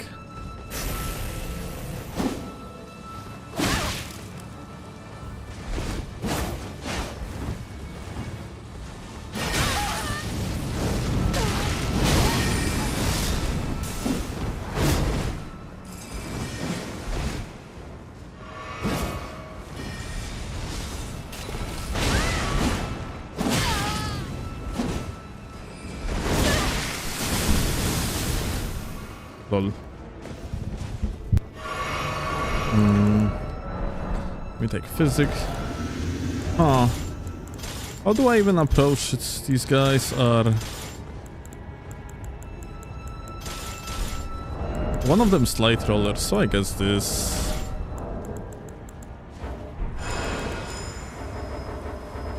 On Steam chat broken again. It broke itself. It's gonna fix itself probably. Oh, it's already fixed.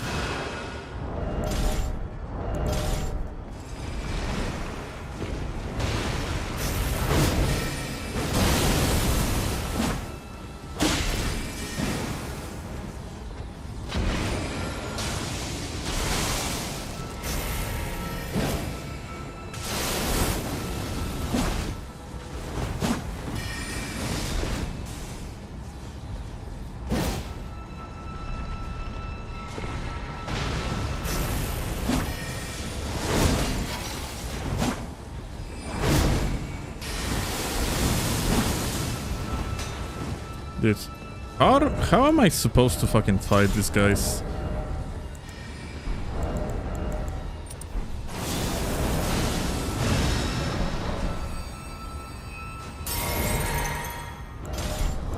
I think just in case...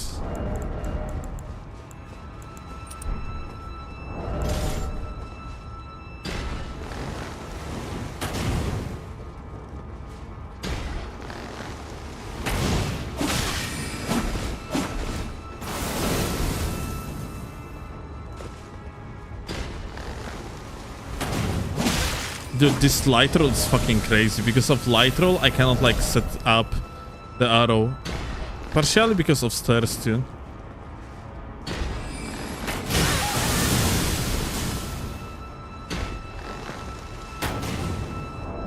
Holy fuck, this is actually such a terrible place to be in.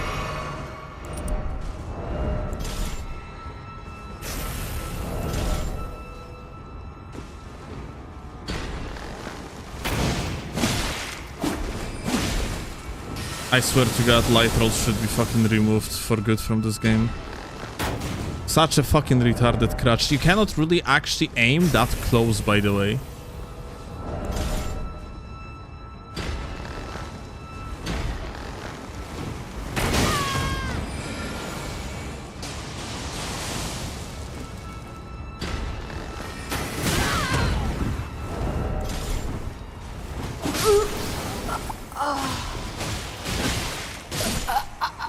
Here we go.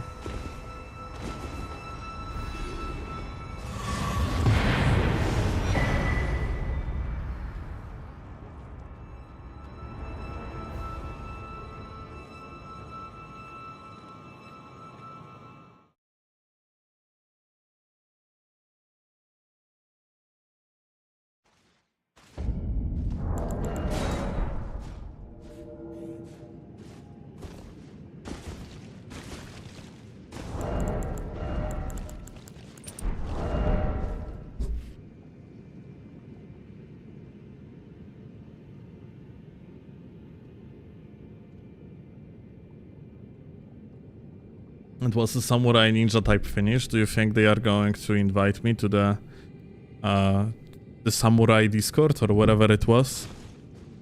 I wonder how these guys are doing. The AI ninjas.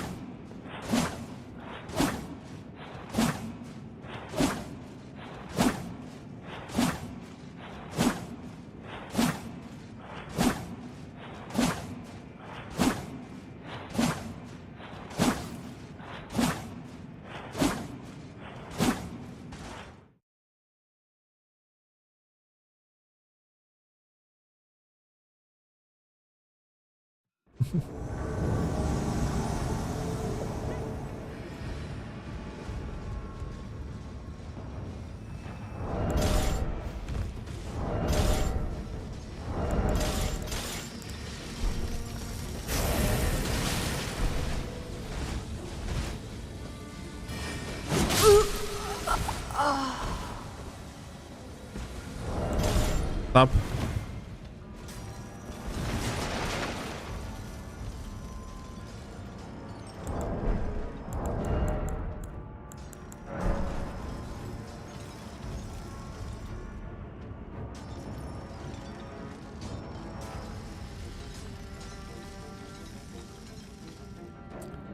Something is uncanny about this face.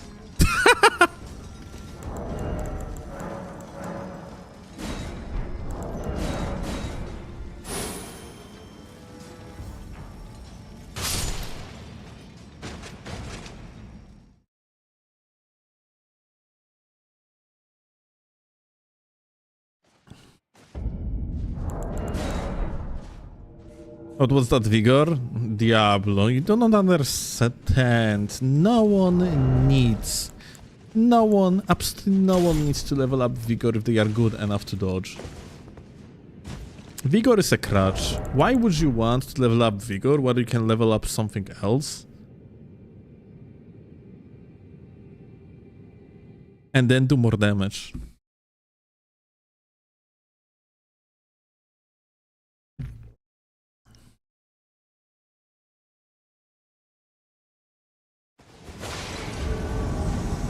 Hi. Oh.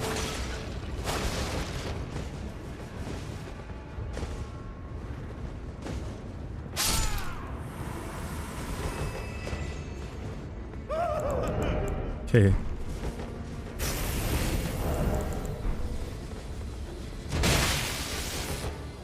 Come on. Fight. Fight.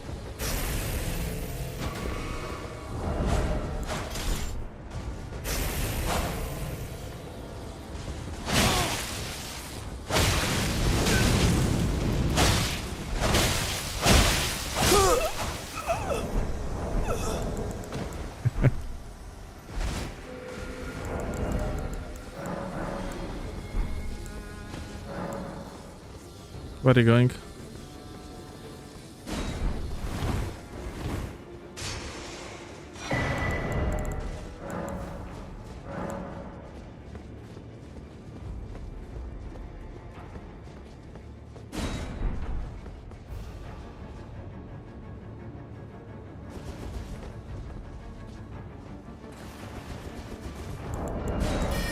Oh! Dude, if he would hit me twice here, when I was in the animation, he would actually kill me most likely. Because I had enough poise to actually withstand the comet, so yeah.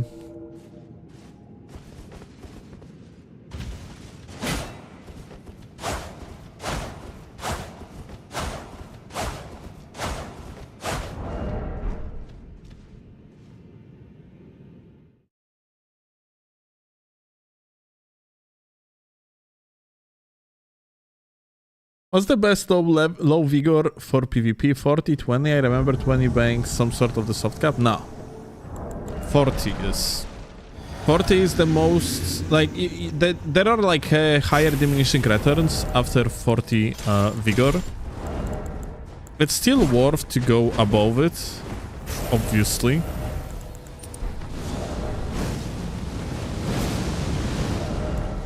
But yeah, arguably 40 Vigor.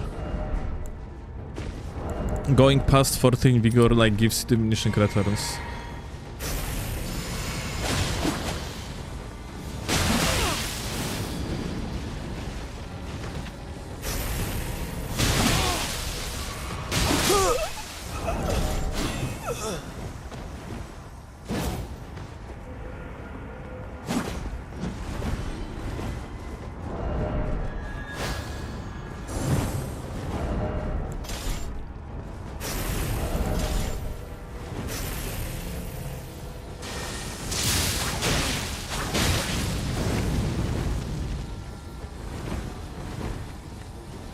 Was that light roll?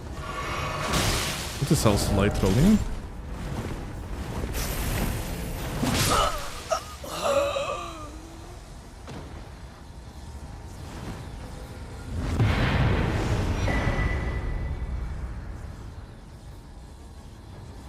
Still actually playing Raid Shadow Legends? Yeah, we're gonna be playing today.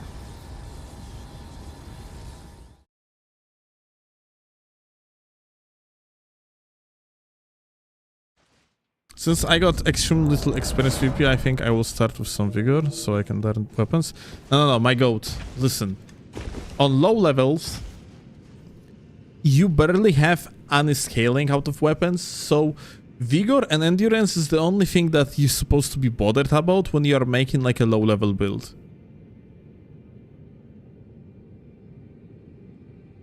You can go out of your way, like in case if you are twinking and you want to make some sort of the twink build.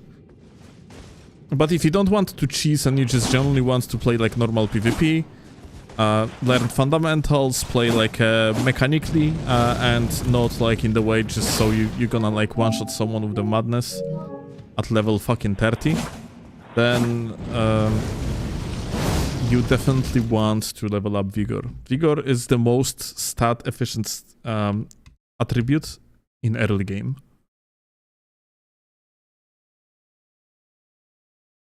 Thank you for not killing my girlfriend. Girl in the red dress. You're welcome, my goat. She was very close to kill me, though. If she would cast 2 comments at me when I was leaving her world, I would die. For sure. Unless she doesn't have damage.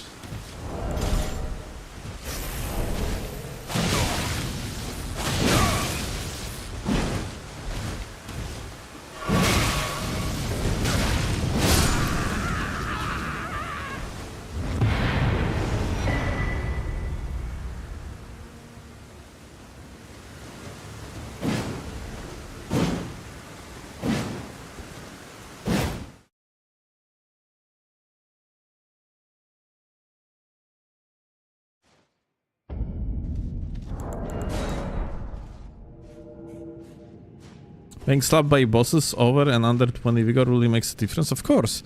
So like the way how it works is that the curve of the HP gain per 1 Vigor attribute point, when you are in between attributes 10 and 20, you are gaining very little. Between 20 and 30 you gaining more, and between 30 and 40 you gaining shit ton. Like I think, like let's bring example, yeah. I don't know if those are exact numbers, but I mean for sure at 40 Vigor you have 1400 HP. That being said, leveling between 20 and 30 Vigor is going to, like at 30 Vigor you're gonna have, I think like 850 HP or something like that. Or like maybe 900. And at 20, I think you have like 600 or something, yeah? Or like 500, something like that. I don't exactly know, 500 is lower. But like, point blank is that between between the attribute of Vigor 20 and 30, you're actually going to gain, let's say, 300 HP, but between 30 and 40 you're gonna gain like 500 or 550. So yeah, Leveling Vigor up to 40 is absolute must. Everyone should do that. You could argue due to the diminishing returns, maybe you could, when you're playing PvE only, just manage without leveling all the way up to 60 Vigor. Because after 60, diminishing returns hit very, very hard. But 40 Vigor is a must, yeah? The only case when you do not want to level up that Vigor is under assumption you are playing a challenge run of some sort, yeah? Like, I don't know, like no hit run, then there is no point to leveling up Vigor, of course.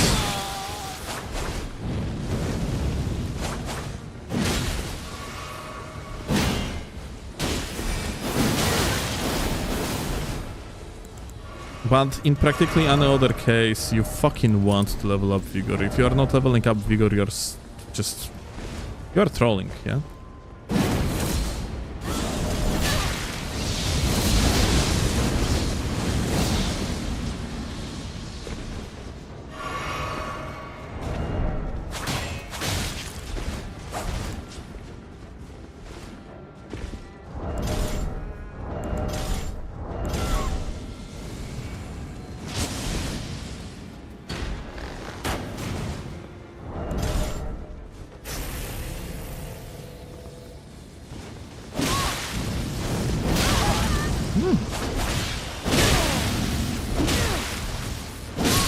Oh. Okay. I'm not sure how I missed there. But yeah, that should be animation cancel. But I ultimately fucked up.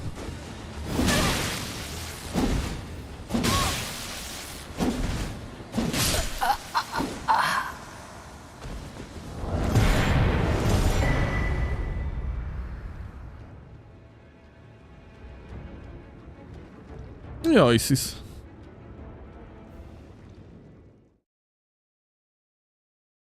Some days ago, I managed to make Seamless and Boss Arena mode work together in Night Train, but haven't been able to play since I'm editing for Wi-Fi. Lamao. Let me know how it's gonna work for you, Shiroi.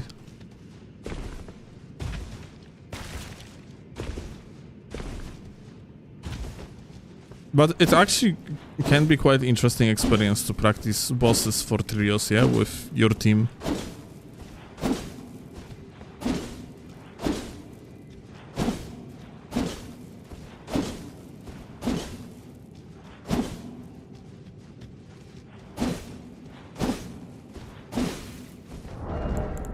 Is that bleed effect?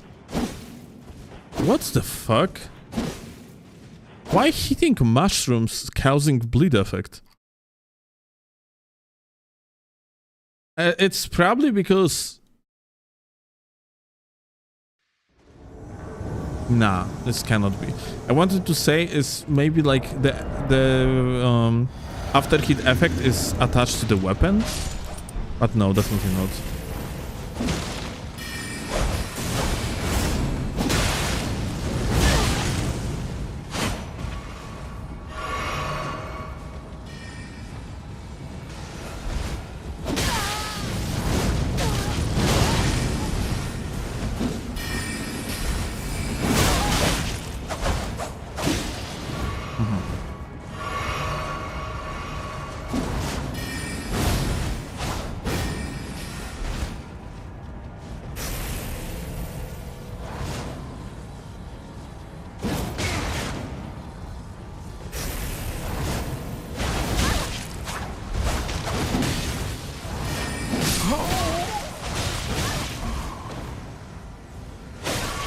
Ooh.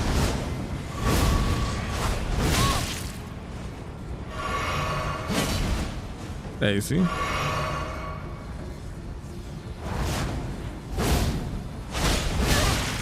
Ah, wait, which side do I have to dodge it then?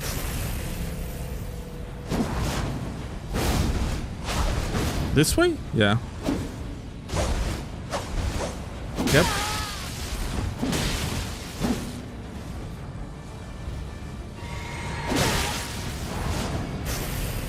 Come on, do it. Do the dash.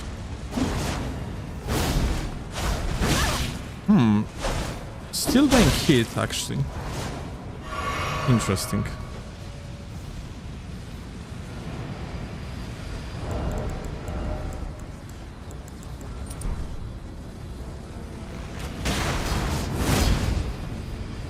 He fell.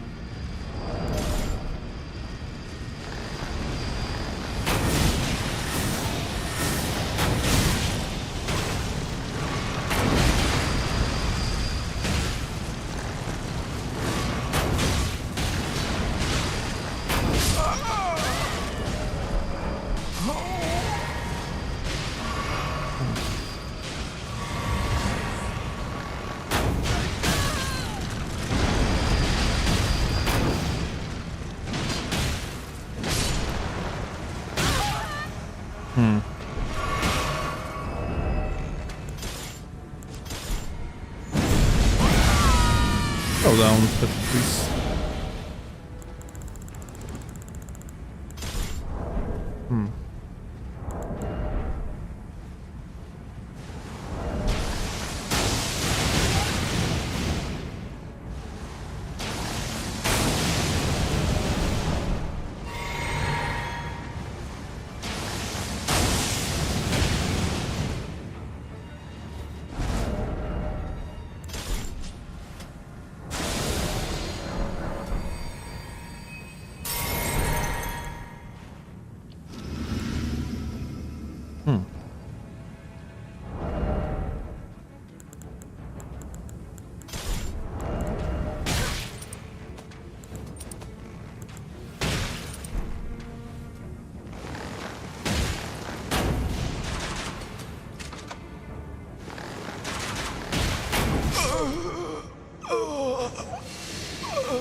Oh, that's a mistake, my dude.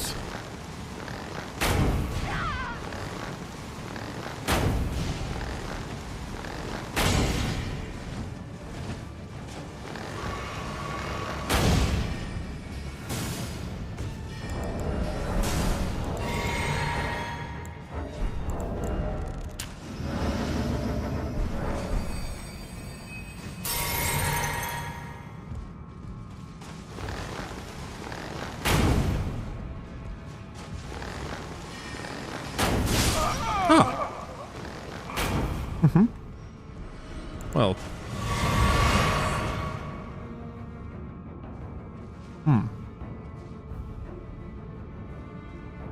Where's the last guy?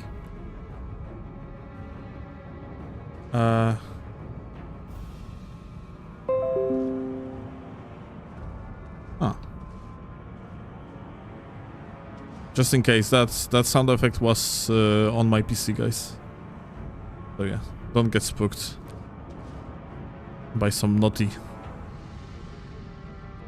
Ah, here.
Okay.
Oh. I actually lost my arrows. Oh.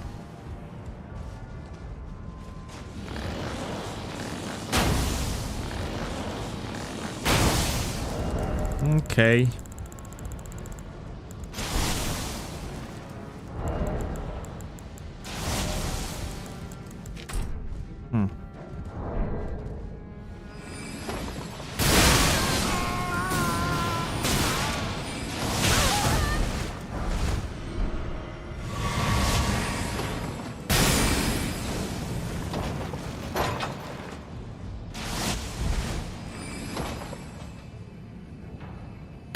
Walk in. Ah.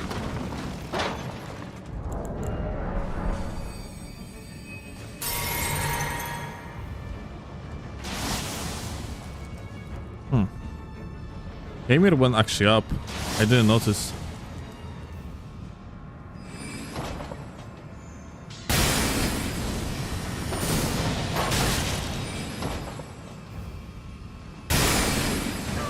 Oh.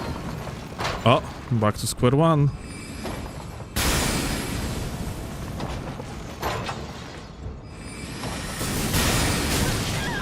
Oh. I used his projectiles in order so I would cancel my recovery, but it wasn't even needed because the guy just didn't roll. Good invasion. GG.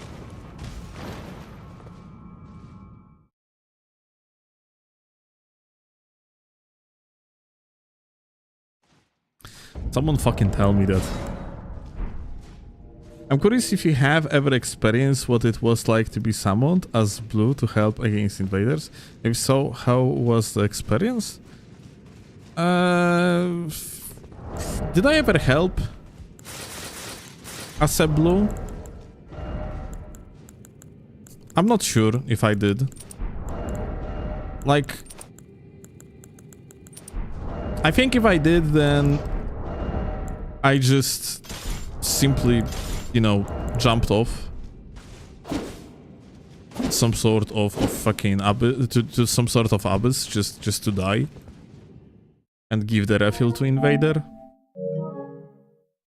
I think blues are very poorly designed. I mean, blues would be absolutely fine if we had 6-player limit, but since we don't, it is just brain-dead ganking. So I do not participate in that. Like, if you know, if I, in vast majority of cases, if I was a blue for a host, then invader has absolutely no fucking chance of winning, yeah?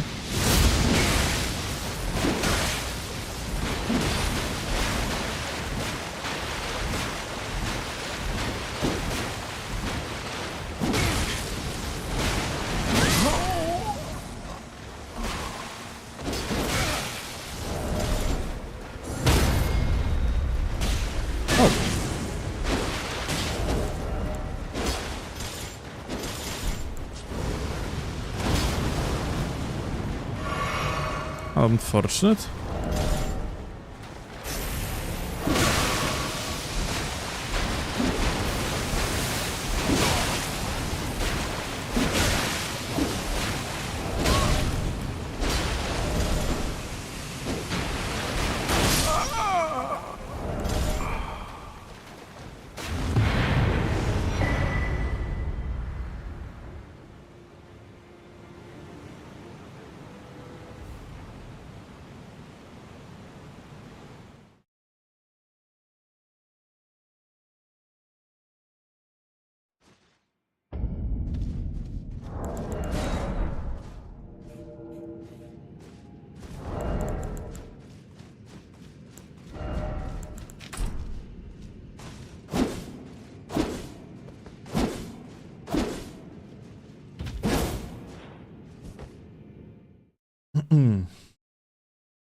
Okay. You have no FP, my god.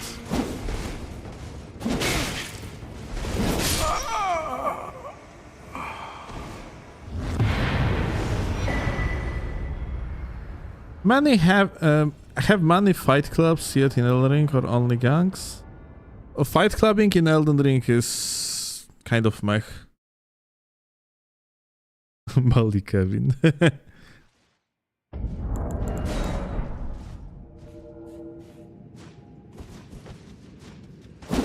What platform do you invade on? PC and PlayStation. Currently on PlayStation.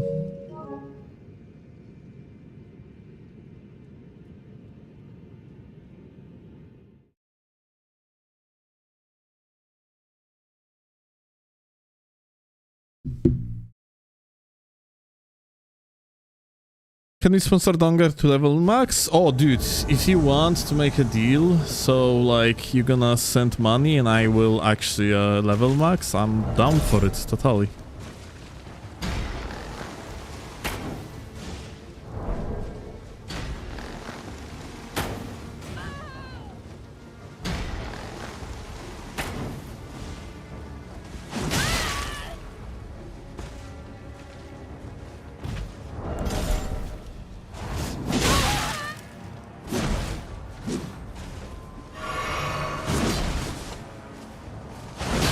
Oh.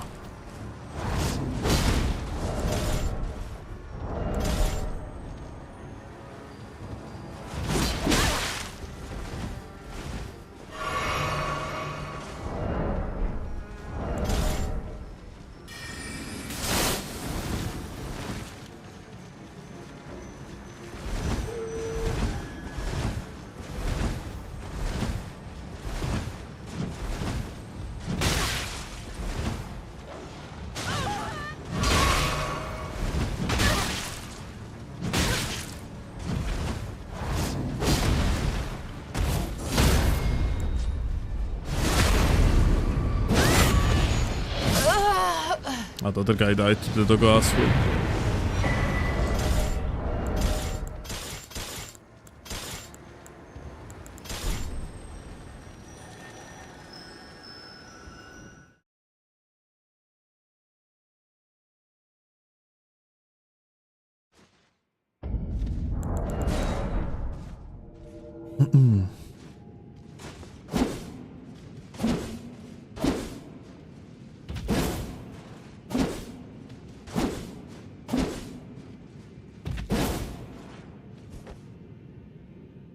Speaking of sponsored segment, we're probably supposed to swap very soon.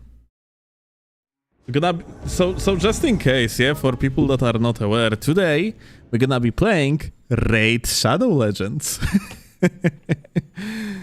Oh, dude, I genuinely wanted to try this game ages ago, and Raid reached out to me with opportunity to actually just get some bucks for playing it, so I was like, hey, let's actually do it. We're gonna make some meme live stream. And I played it a little bit just in preparation to the live stream, and it turned out that mechanics of Raid Shadow Legends are very, but very similar to gacha games. And I have a lot of experience, yeah, because I have been playing Genshin Impact, I have been playing I have been playing Infinity, Nikki, for real. There is proof on the channel. But yeah, I have been playing Honkai Star Rail. So mechanically, I know how these games actually works, somewhat. And there is plenty of similarities in Raid Shadow Legends. So yeah, I'm curious if that's going to help. Like, I'm genuinely curious if the game is just somewhat good, at least, yeah? Because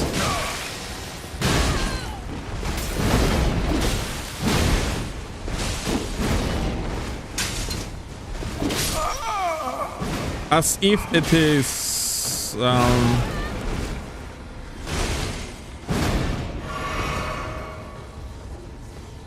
morally questionable. Yeah, it is. I mean, like every fucking like a gacha type of bullshit, yeah.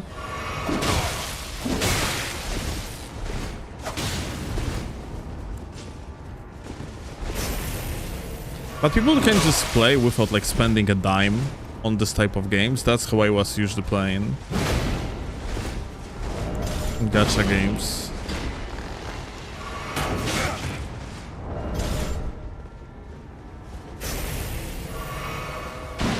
Lol.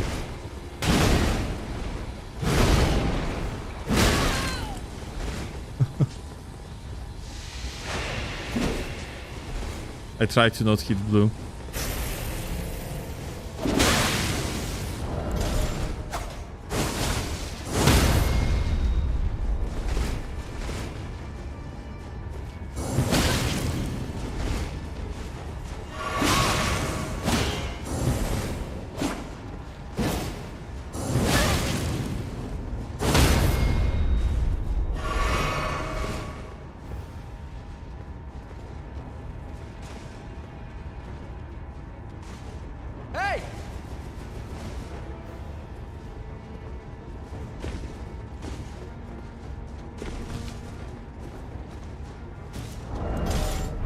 Fight. Oh my, he sent him back. What the fuck?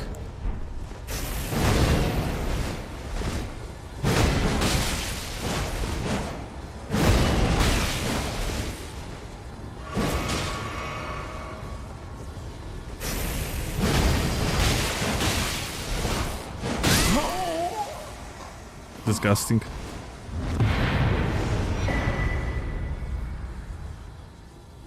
I don't understand how people like gacha slop.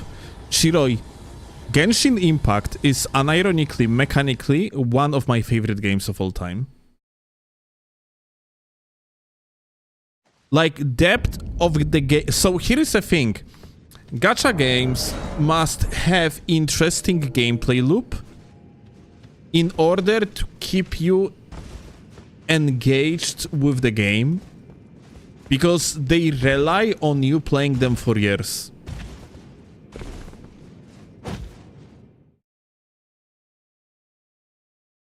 Like, so you know, like premium games, quote-unquote premium games, yeah? They rely on hook you up so you would buy the game and you won't refund it for the first 2 hours of the gameplay. We have example of it in case of Dark Souls 1, where Lost Izalith is clearly unfinished location.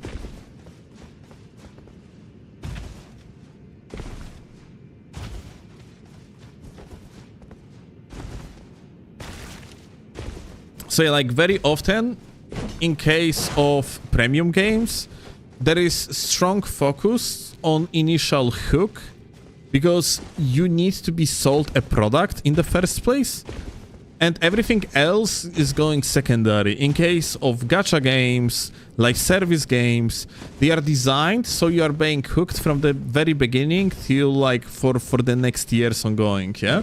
So the fact that like studios utilizing gacha slop in evil way is only up to like companies being dog shit, yeah? Like, it's just another model that you can create and you can utilize in a way so it actually isn't predatory as shit.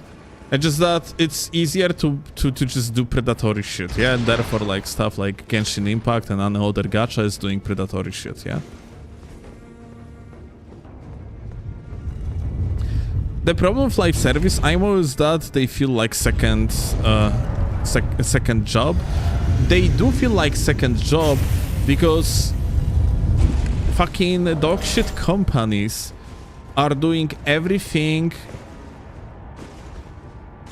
possibly imaginable to hook you in and do not let you go.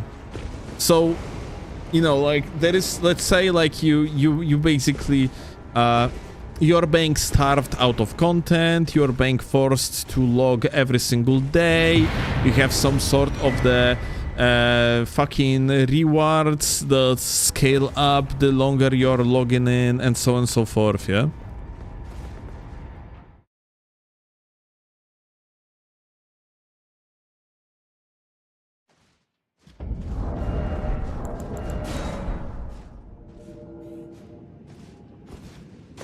Good example of live service game is fucking No Rest for the Wicked, dude.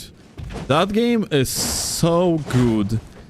So customer friendly. They just deliver you shit tons of content for the, like, particular initial amount that you pay, and that's about it.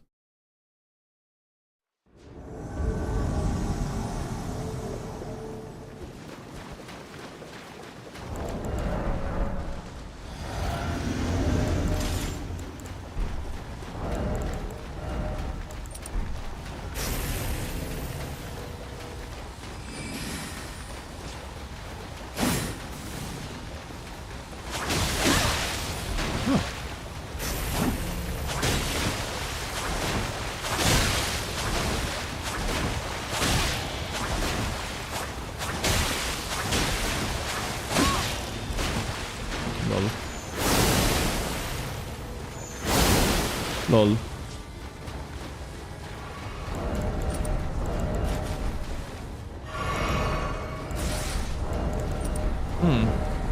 I guess Mangash is not really good against Moonveil, isn't it?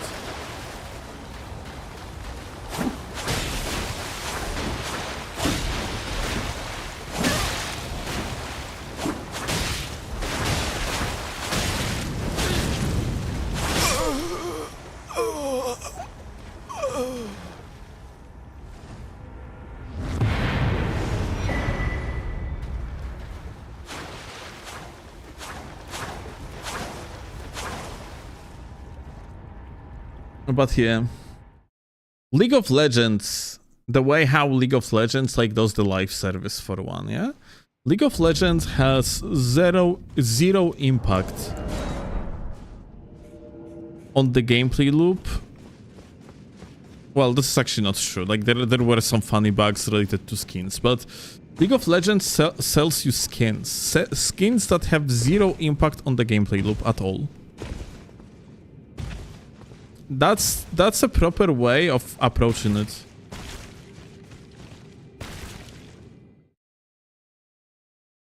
You're bank delivering content in the normal way, it's just that you have possibility to, let's say, just get yourself, I don't know, like some sort of the visual upgrades if you are going to spend some bucks. And on top of that, in League of Legends, you have ways to actually get that content without spending any money whatsoever, yeah? Because you have kind of loot boxes that are not reliant on microtransactions at all. It's purely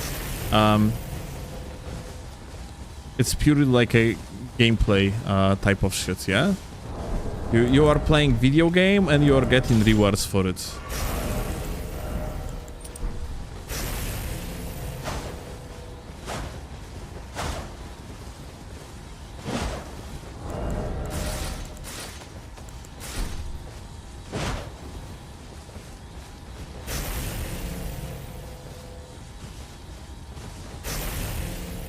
Limited type bullshit is really what upsets you.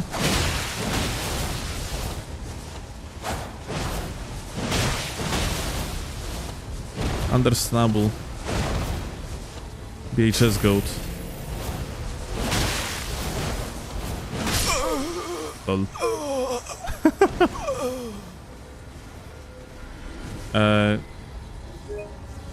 They have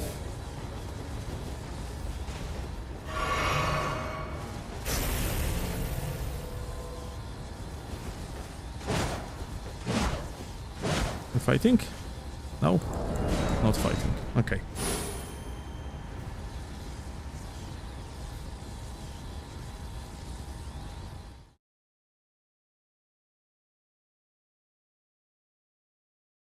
Live services fishing for that FOMO.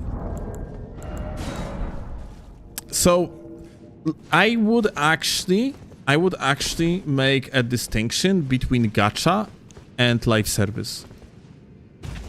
Because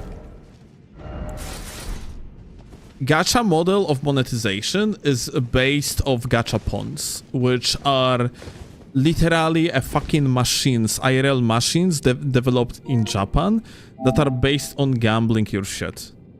Live service, on the other hand, are like things like Counter-Strike, like League of Legends, like Dota 2, Diablo 3. Like MMORPGs are live service, yeah?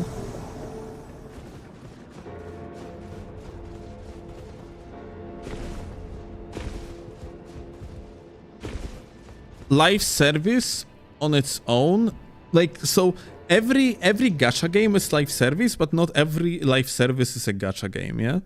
So I would make that distinction. Gachas are fundamentally based on an idea of gambling.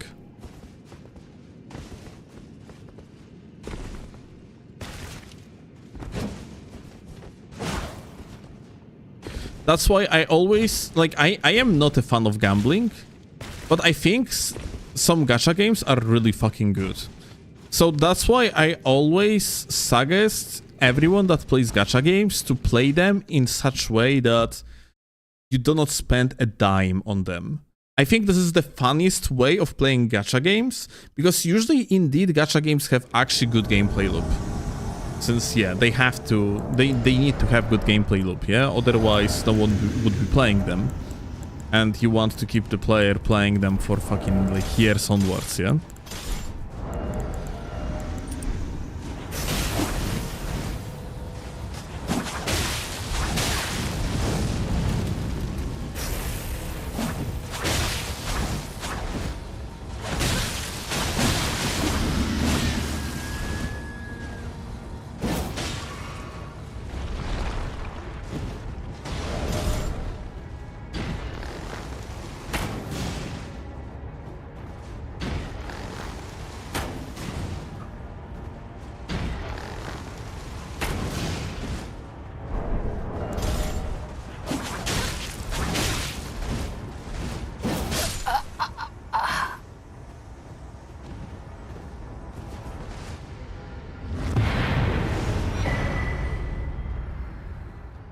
I only played one gacha, played Genshin quite a bit, and all free-to-play. It was very fun. Exactly. Like, if you play this type of games, play free-to-play. Like, unironically, not playing free-to-play is a wrong way of approaching it. In my... I mean, like, if you want, well, I'm not gonna stop you from fucking doing gamba and shit, but... in my opinion, if you actually are interested in gameplay, if you are playing the game for gameplay, and you are not a fan of gambling, then playing gacha games without this gambling bullshit is just literally better approach to the game. Because, like, for one, if you are going to play Genshin Impact today, if you are going to start playing Genshin Impact today, you have most likely a content for around 200 hours of gameplay, like day to day without unlimitations. It's only once you're going to reach the end game, then this, like, you know, gacha starts being, like, very predatory.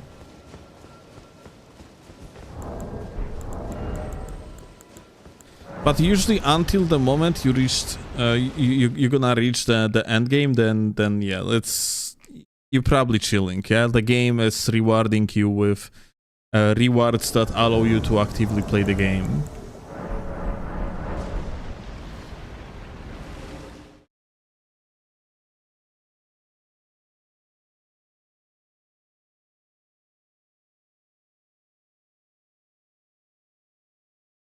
I have heard horror stories of gacha games where people take loans to roll on stuff. Yeah.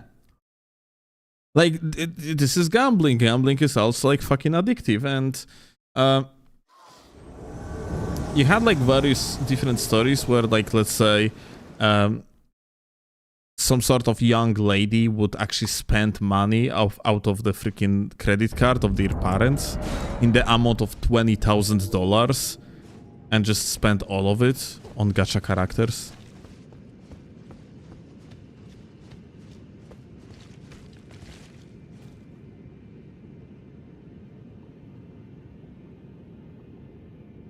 Idiots exist, you don't have to be one. You know what? No matter if you're idiot or not, you are not really bulletproof to manipulation. And at the end of the day, gacha games kinda manipulate you in order to so you would spend real money.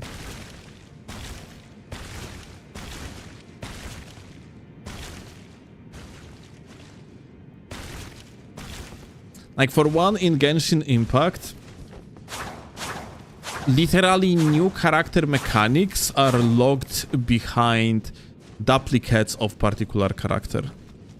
So it's not like about you strengthening your character. Let's say that certain new mechanic, yeah, is actually only unlocked by getting duplicates of particular character, and you feel encouraged to spend money not because you want to actually get like pay to win moment, like not because you want to get stronger. It's because you want to interact with mechanic that normally you wouldn't have access to, and then there's a chance you're gonna swipe.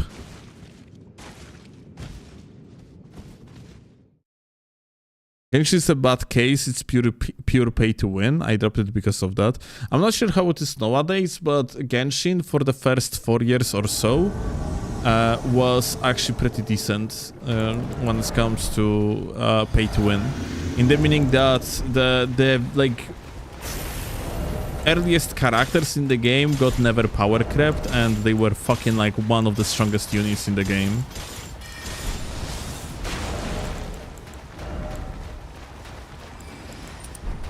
It can be like different nowadays though.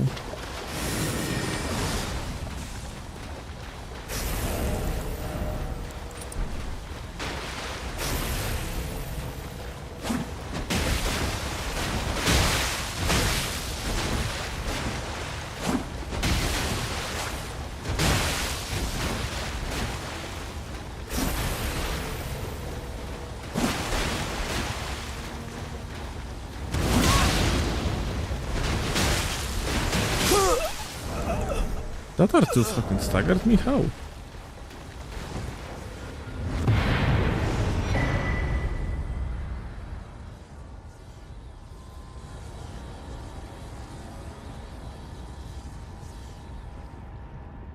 Don't big companies hire experts to help create things that can hook a large audience? Yeah, of course. And there's nothing bad with hiring experts in order, like, you know, to find like a psychological ways of actually convincing a player into like getting more hooked onto the game. You kind of need to do something like that for the longevity of the game. The question is what company is going to do with this type of knowledge, yeah?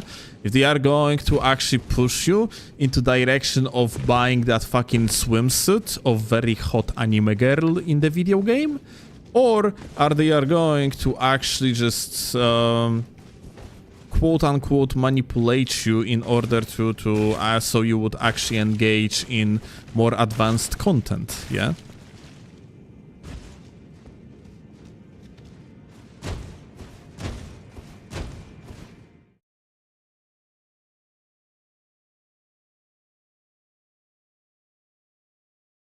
So yeah, like, you have gachas and you have gachas. You have...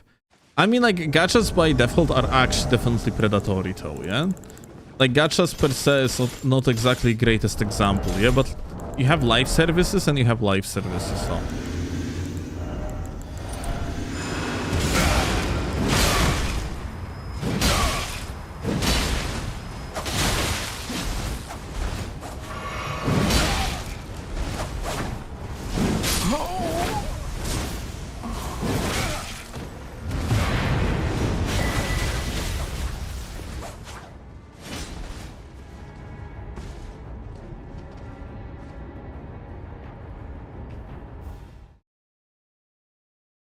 Lots of places do that every day. A simple but common trick most grocery stores use.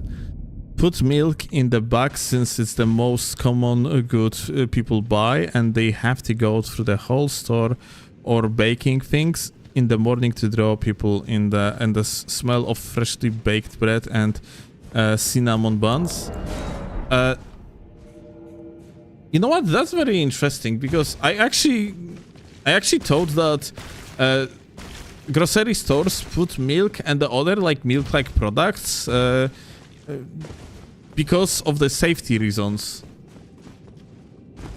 Like for one, yeah, like where you have milk and stuff, you also going to have ice cream, yeah? And if let's say I would have ice creams at the beginning of the store rather than at the end, then the ice cream would just freaking like you know, it would melt down before I would get back home.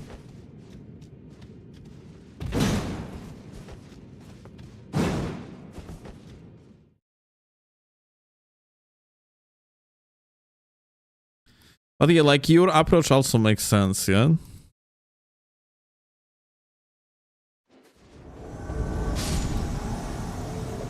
Like, I'm not sure about bakery being at the beginning of the... like, it doesn't really matter, yeah? Like, by this logic, bakery also supposed to be at the very end, yeah?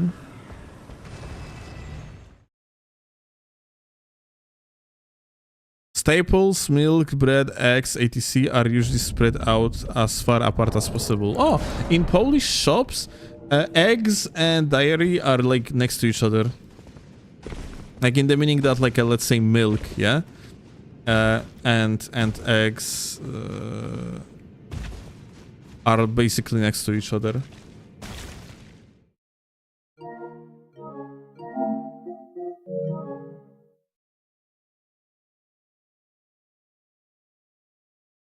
I don't think that's an equivalent example. It would be if you had to buy tokens to open chests that might contain milk or not.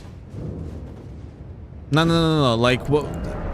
They do not compare freaking grocery shops to gacha. They compare the fact that, like, you have people being hired that study human behavior in order to maximize profit.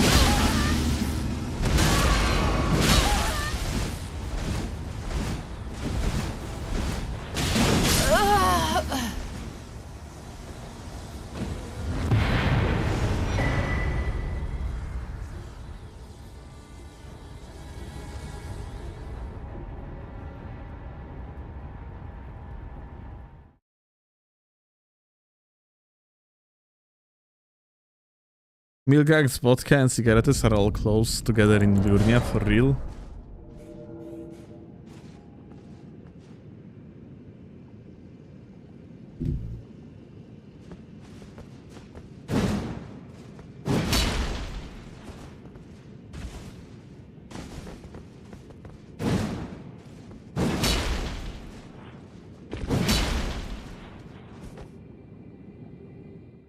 Alright. I think we're slowly gonna be swapping to Raid Shadow Legends. People on... Tak? Oh. Oh. What the fuck? Co jest? O, kochanie. A.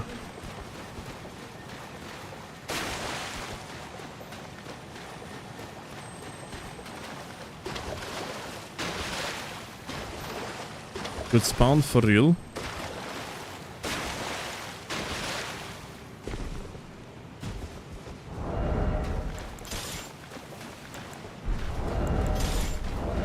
One thing, guys, that I'm gonna have to be careful about when we're gonna be doing this Raid Shadow Legends stream is about cursing. Apparently they don't want me to curse. I don't know how the fuck it's... I can restrain myself.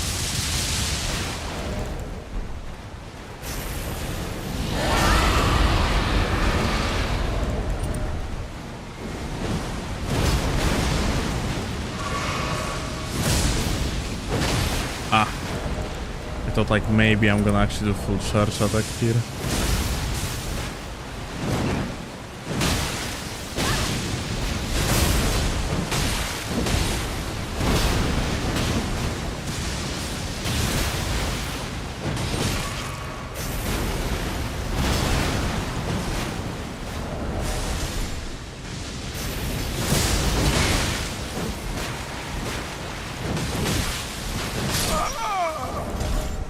What's up, Kevin? Ah, good shit.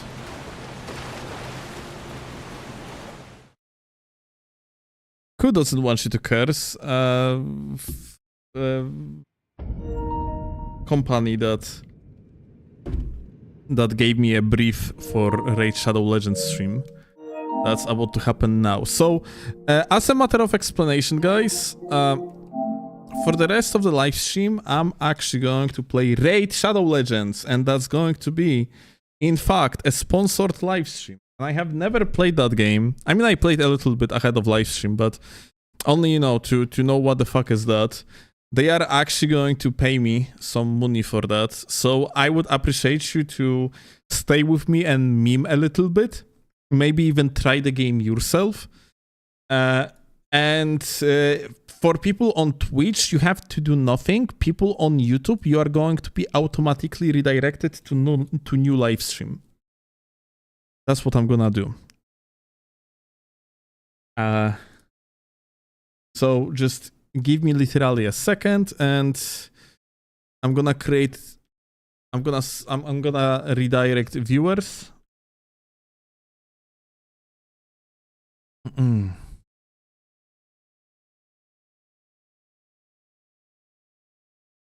Just a moment. I'm gonna redirect viewers on YouTube. That is, I'm gonna change title on Twitch and other stuff. And for the next hour, I'm just going to play a Raid Shadow Legends. Yeah, that's essentially a plan.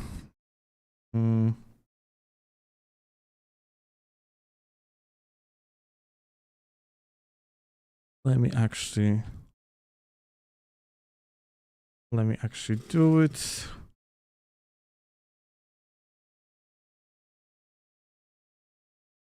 Direct. Okay. All right. Jumping off YouTube live stream right now, and I'm gonna redirect you onto another one. And people on Twitch, you don't have to do anything.